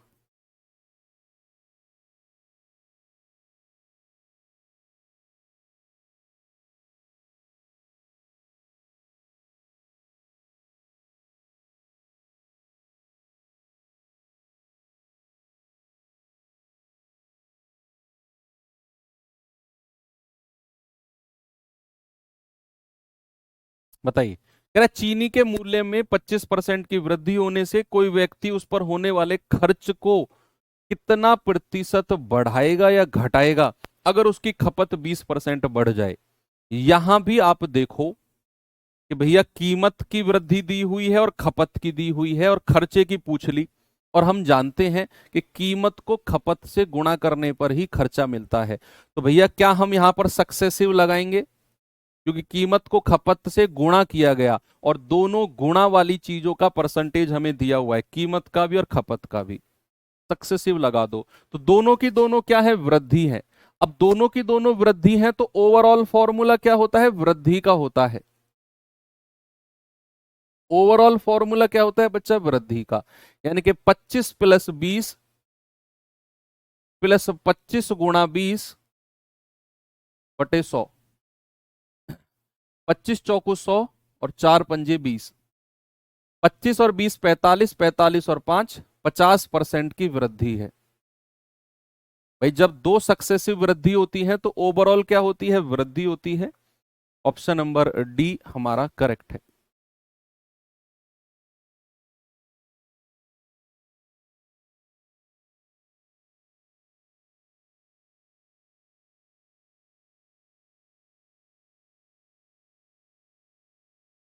चलो, अब इसमें मैं एक सवाल आपको और बनाना चाहता हूं। ये तो हमारा हो गया सक्सेसिव वाला।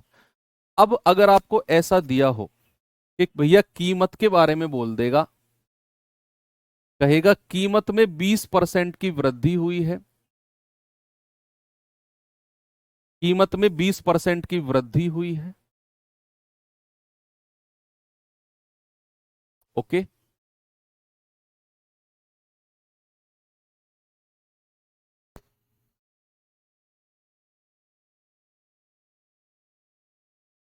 आपसे कहेगा बताओ खपत में कितने परसेंट की वृद्धि या कमी करें, खपत में कितने प्रतिशत की,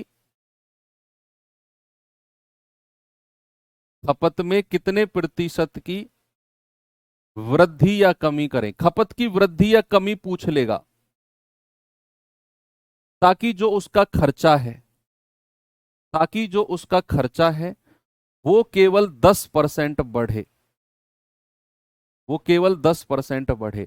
अब यहां पर हम सक्सेसिव नहीं लगाएंगे, क्योंकि हम जानते हैं कि भैया सक्सेसिव मेथड वहीं पर लगेगा जहां पर दो संख्या आपस में मल्टीप्लाई में होंगी। यानी कि जब कीमत और खपत आपस में मल्टीप्लाई में है तो इन दोनों का परसेंटेज हमें दिया हो, इन दोनों का परसेंटेज हमें दिया हो, तभी हम सक्सेसिव लगाते हैं। लेकिन इस बार उसने कीमत का परसेंटेज दे दिया और खर्च का दे दिया, खपत का पूछ लिया, तो यहां पर आप सक्सेसिव मत लगाना। यहां पर आप क्या करोगे, रेशियो मेथड से करोगे, रेशियो मेथड से कि भैया 20% का फ्रैक्शन कितना होता है, 1/5, और 10% का फ्रैक्शन कितना होता है, 1/10। तो जरा सवाल के अकॉर्डिंग चलना। अब मैं सॉल्यूशन करने जा रहा हूं। मुझे कीमत के बारे में बताओ, कीमत के बारे में बताओ, कीमत के साथ क्या हुआ है। सवाल ने क्या बोला है कि कीमत 20% वृद्धि हुई, यानी कि 5 से 1 जोड़ दो, वृद्धि कह रहा है ना, तो 5 में 1 जोड़ दो, कीमत कितनी हो गई, 6। भाई 5 में 1 जोड़ दो, कीमत कितनी हो गई, 6 हो गई। उसके बाद सेकंड नंबर आता है खपत का। कितना, किसका आता है, खपत का। अब खपत के बारे में उसने पूछा है तो खपत को मान लो ए से बी, खपत को क्या मान लो, ए से बी मान लो, क्योंकि उसका परसेंटेज तो पूछा है हमसे। तो खपत का रेशियो मान लिया हमने ए से बी। और तीसरा नंबर आता है खर्च का। किसका आता है? खर्च का। तो खर्च के बारे में उसने क्या बोला है? 10% की वृद्धि, यानी कि 10 में एक जोड़ दो, कितना हो जाएगा? 11। अब हमारा अकॉर्डिंग टू कॉन्सेप्ट ये होता है कि भैया अगर मैं कीमत को खपत से गुणा कर दूं तो मुझे खर्चा मिल जाएगा। अगर मैं कीमत को खपत से गुणा कर दूं तो खर्चा मिलेगा, यानी कि इन दोनों को अगर आप गुणा करते हो तो 5A, इन दोनों को गुणा करते हो तो क्या मिलेगा? 6B। और ये किसके बराबर हो जाएगा? जो खर्चे का रेशियो हमें दिया हुआ है 10/11। तो 5 से कटेगा, 5 दूनी 10, और ये 6 ऊपर चला जाएगा। तो A/B कितना आ गया बच्चा? 6 ऊपर चला गया, A/B आ गया 12/11। और यही रेशियो हमें चाहिए था, यही रेशियो, यही अनुपात हमें चाहिए था कि भैया जो A है वो है 12, है ना? A की वैल्यू कितनी है? 12, और B की वैल्यू कितनी है? 11। यानी कि जो उसका खपत है, जो उसका एक्सपेंडिचर है बच्चा, वो 12 से 11 हो गया। एक्सपेंडिचर क्या हो गया? 12 से 11। तो एक्सपेंडिचर में प्रतिशत कमी अगर हमें बतानी है तो कितने की कमी आई है बच्चा? 1 की कमी। और कितने पर? 12 पर। तो बटे 12 गुणा 100। 1/12 गुणा 100 होता है 8 सही 1/3%। ये मैंने आपको टेबल में लिखवाया भी है। यानी कि उसका जो खपत है उसमें कमी कितने की आएगी? उसमें कमी आएगी 8 सही 1/3% की। ये कब करेंगे ये वाला मेथड? जब हमें कीमत का परसेंटेज दिया हो और खर्च का दिया हो और हमें खपत का पूछ ले। तो यहां सक्सेसिव मत लगाना इन दोनों में कभी।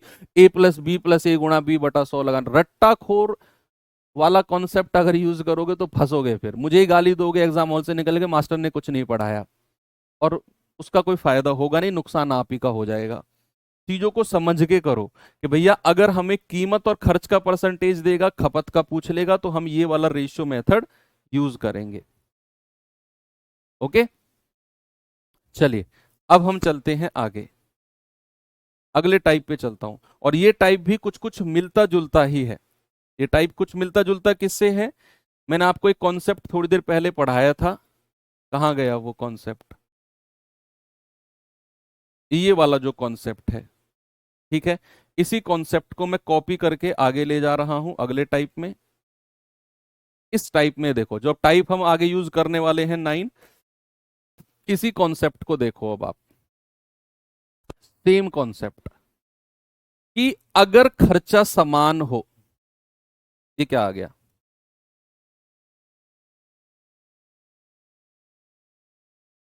हाँ, अगर खर्चा समान है, ये कॉन्सेप्ट याद रखना। तो जो रेशियो कीमत का होता है उसका उल्टा रेशियो एक्सपेंडिचर यानी कि खपत का हो जाएगा, अगर खर्चा समान है तो। यानी कि जितना खर्चा आपका पहले हो रहा था उतना ही खर्चा अब होगा। अब मैं आपसे एक थोड़ी सी कॉमन सी बात पूछूंगा, जरा गौर करना। 500 रुपये आप घर से लेकर गए मार्केट, आपको चीनी चावल जो भी लेना है, मार्केट आप पहुंचे, आपको मम्मी ने कहा 500 रुपये का ही लाना है।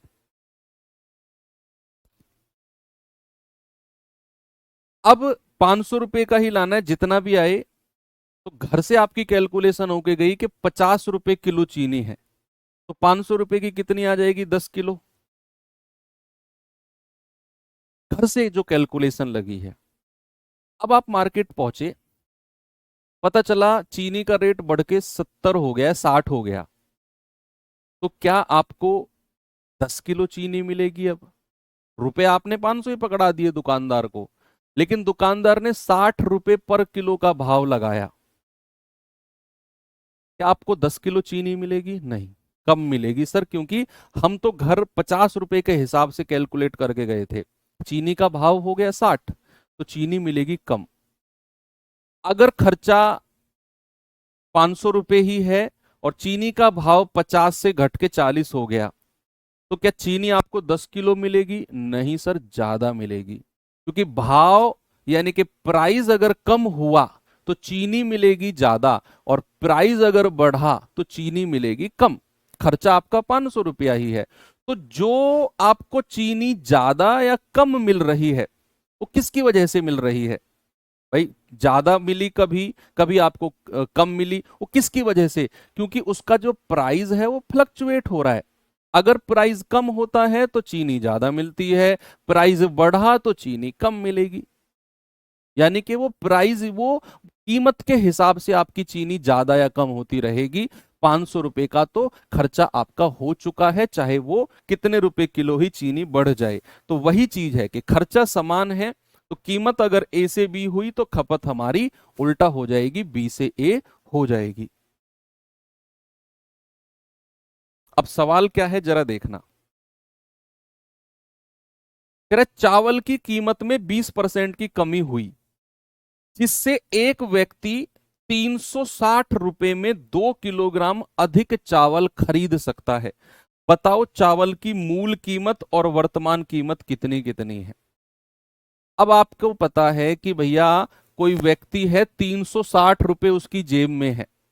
कितने रुपए उसकी जेब में है? 360। टोटल 360 खर्चा करना है उसे। अब ये 2 किलो, देखो बहुत सारे लोग कंफ्यूज होंगे इस सवाल में कि ये 2 किलो 360 रुपए में मिली है ना। ये 360 तो उसका ओवरऑल खर्चा है।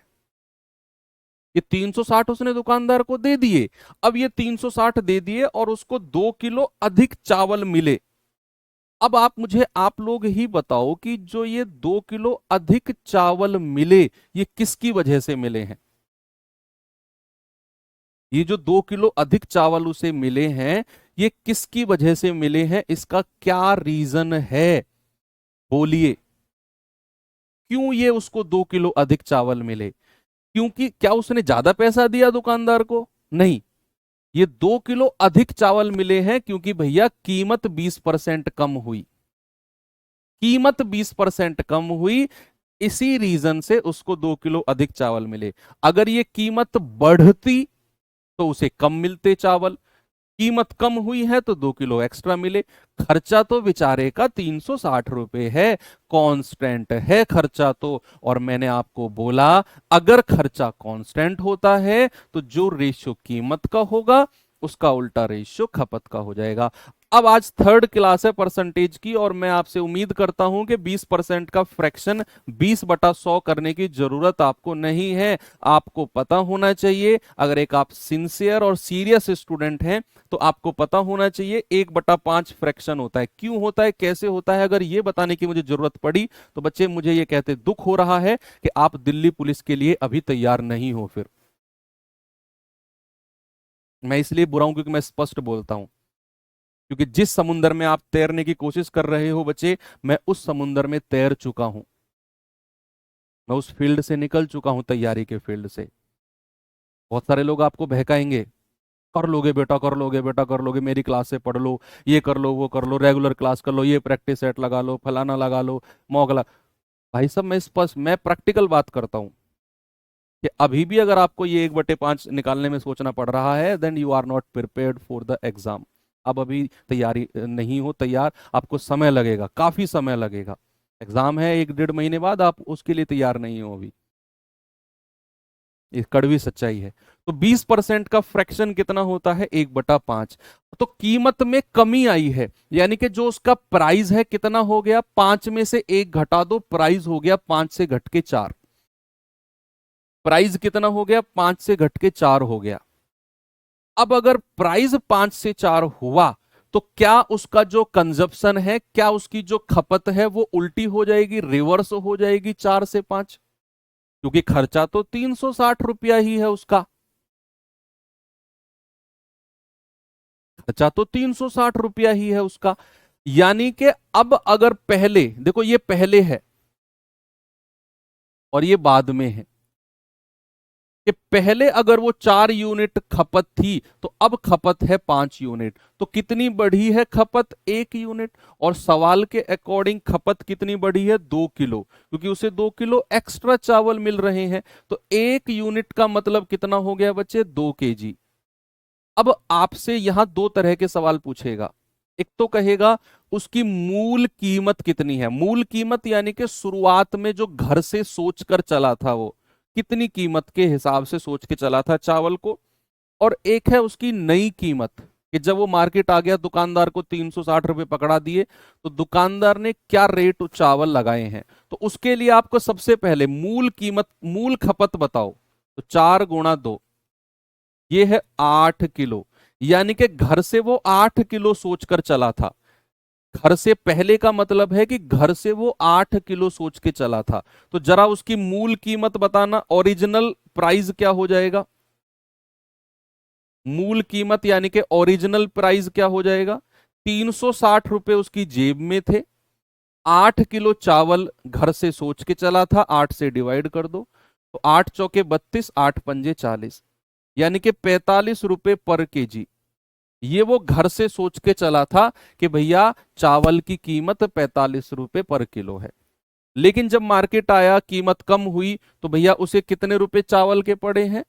1 यूनिट 2 किलो, 5 यूनिट आ जाएगा 5 × 2, यानी कि 10 किलो। तो घर से सोच के चला था कि मैं 8 किलो चावल लेके आऊंगा, मिल गए 10 किलो। तो उसकी नई कीमत क्या हो जाएगी। नई कीमत, नई कीमत हो जाएगी, अब भी 360 रुपए खर्च कर रहा है, और डिवाइड बाई 10, तो नई कीमत हो जाएगी 36 रुपए पर किलो। तो उसने दोनों पूछा है, तो आपका जवाब है 45 और 36, यानी कि ऑप्शन नंबर ए मेरा बिल्कुल करेक्ट है। हालांकि वो एक ही पूछता है, या तो मूल कीमत पूछेगा या नई कीमत पूछेगा। सवाल ने दोनों पूछ लिया ताकि आपको चीजें एक ही क्वेश्चन में दोनों मिल जाए। ठीक है बच्चा, तो ये सवाल बड़े आराम से आप कर सकते हो। एक और क्वेश्चन दो, खुद से ट्राई करना। जितना भी मैं कर रहा हूं, बहुत सारे लोग क्या करते हैं, जब तक सर कंप्लीट ना समझा दे हम नहीं करेंगे, जब तक हमें 100% दिमाग में नहीं आ जाएगा हम पेन नहीं उठाएंगे। सबसे बड़ी कमी होती है। आप खुद से ट्राई करो, 20% तो कर पाओगे, 20% के बाद हाथ रुक जाएगा, बैठ जाओ आराम से। अगले क्वेश्चन में मैं गारंटी कर रहा हूं आप 50% कर जाओगे, लेकिन उससे पहले आपको पहला क्वेश्चन 20% तक जाना होगा। आप अगर ये सोच रहे हो जब तक 100% दिमाग में नहीं आएगा पेन नहीं उठाऊंगा मैं, तो वो फिर आप पेन उठेगा ही नहीं है आपका एग्जाम में भी, है ना। तो ये क्वेश्चन जितना भी आपको आए, चाहे आपको रेशियो तो लिखोगे आप 1/4, 4 से 5, रुक जाओ वहां तक जाके।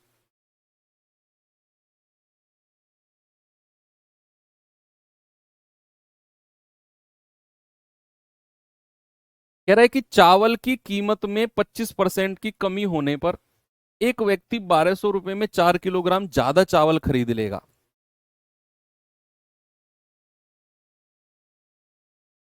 कह रहा है बताओ पुरानी और नई कीमत कितनी है।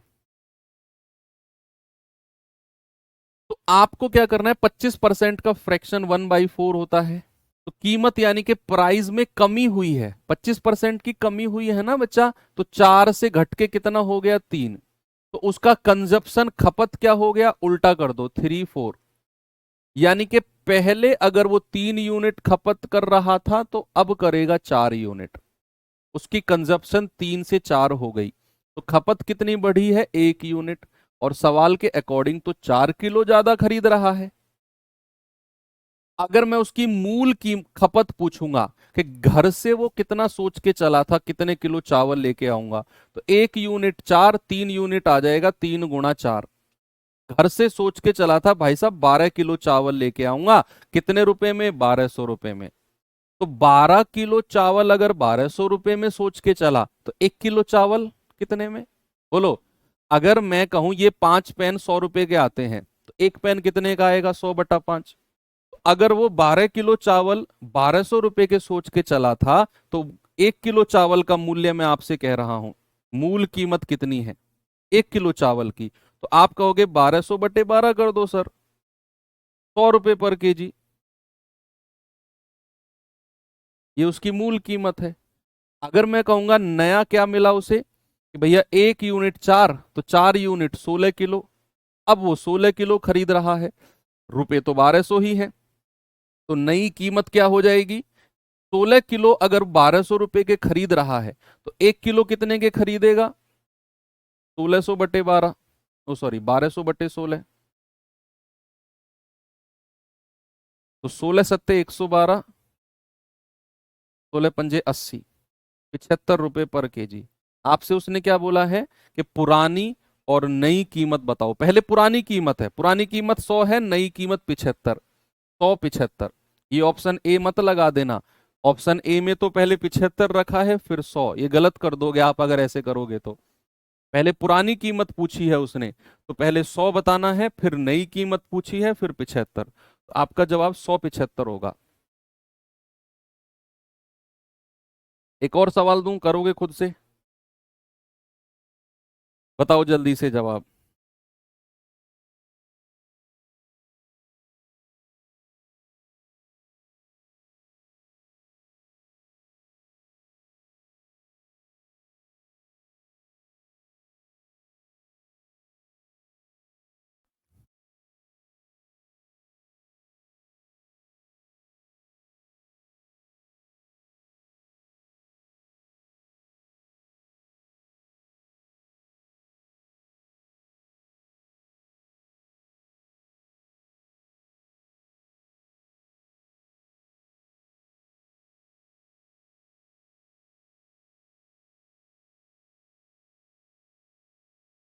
बताइए जरा बच्चे। कह रहा है, चावल के मूल्य में 25% की वृद्धि होने के कारण एक व्यक्ति 600 रुपए में 10 किलो कम चावल खरीद रहा है।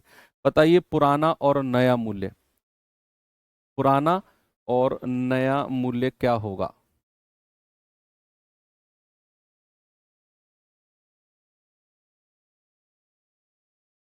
बोलिए। 25% का फ्रैक्शन होता है 1/4। तो भैया मूल्य 25% बढ़ा, तो 4 से बढ़ा के कितना कर दो, 5। ये प्राइस है, तो कंजप्शन क्या हो जाएगा, उल्टा कर दो, 5 से 4 कर दो। यानी कि पहले 5 यूनिट खरीद रहा था, अब केवल 4 यूनिट खरीद पाएगा। तो कमी हो गई भाई खपत में, तो एक की कमी। और सवाल कहता है 10 किलो कम खरीद रहा है। तो अगर मैं उसका पुरानी घर से जो सोच के चला था कि मैं 50 किलो चावल लेके आऊंगा, तो मूल कीमत क्या हो जाएगी? मूल कीमत, मूल क्या हो जाएगी बच्चा? कितने पैसे थे जेब में? 600 रुपए। 1 किलो 50 से डिवाइड कर देंगे, 12 रुपए पर किलो। यानी कि उसकी मूल कीमत है 12 रुपए पर किलो। अब नई कीमत कितनी है बच्चा? 1 यूनिट 10, तो 4 यूनिट आ जाएगा 40 किलो। अब वो 40 किलो खरीद रहा है। कितने हैं उसकी जेब में पैसे? 600 डिवाइड बाई 40, 4 से घटाएंगे तो 15 बार। यानी कि अब उसकी कीमत है 15 रुपए पर केजी। ये क्या है? उसकी नई कीमत। नई कीमत। क्या पूछा उसने? उसने पूछा पुराना और नया मूल्य, यानी कि 12 और 15, 12 15। ऑप्शन नंबर बी मेरा सही जवाब है। अब तो किसी को कोई समस्या नहीं है इस सवाल में, बड़े आराम से आपने कर लिया। ठीक है। ये क्वेश्चन में कुछ प्रिंटिंग मिस्टेक है यार, रुको पहले मुझे समय दो, मैं क्वेश्चन को थोड़ा ठीक करता हूँ। है ना, फाइल बहुत लेट आई थी सुबह मेरे पास, संडे है ना, तो थोड़ा सा चलता है। मैं इस क्वेश्चन को ठीक करता हूँ पहले, ये मत कहना कि सर ये है वो है। मैं कलम के मूल्य में 20% की कमी हो जाने का, 2 रुपए में 4 कलम अधिक खरीद रहा है, तो बताइए अब वह 2 रुपए में कितनी कलम खरीदेगा?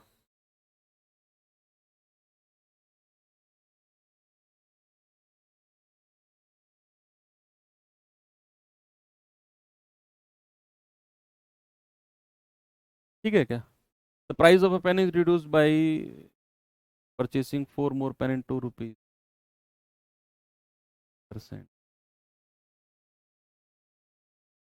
reduced by 20%,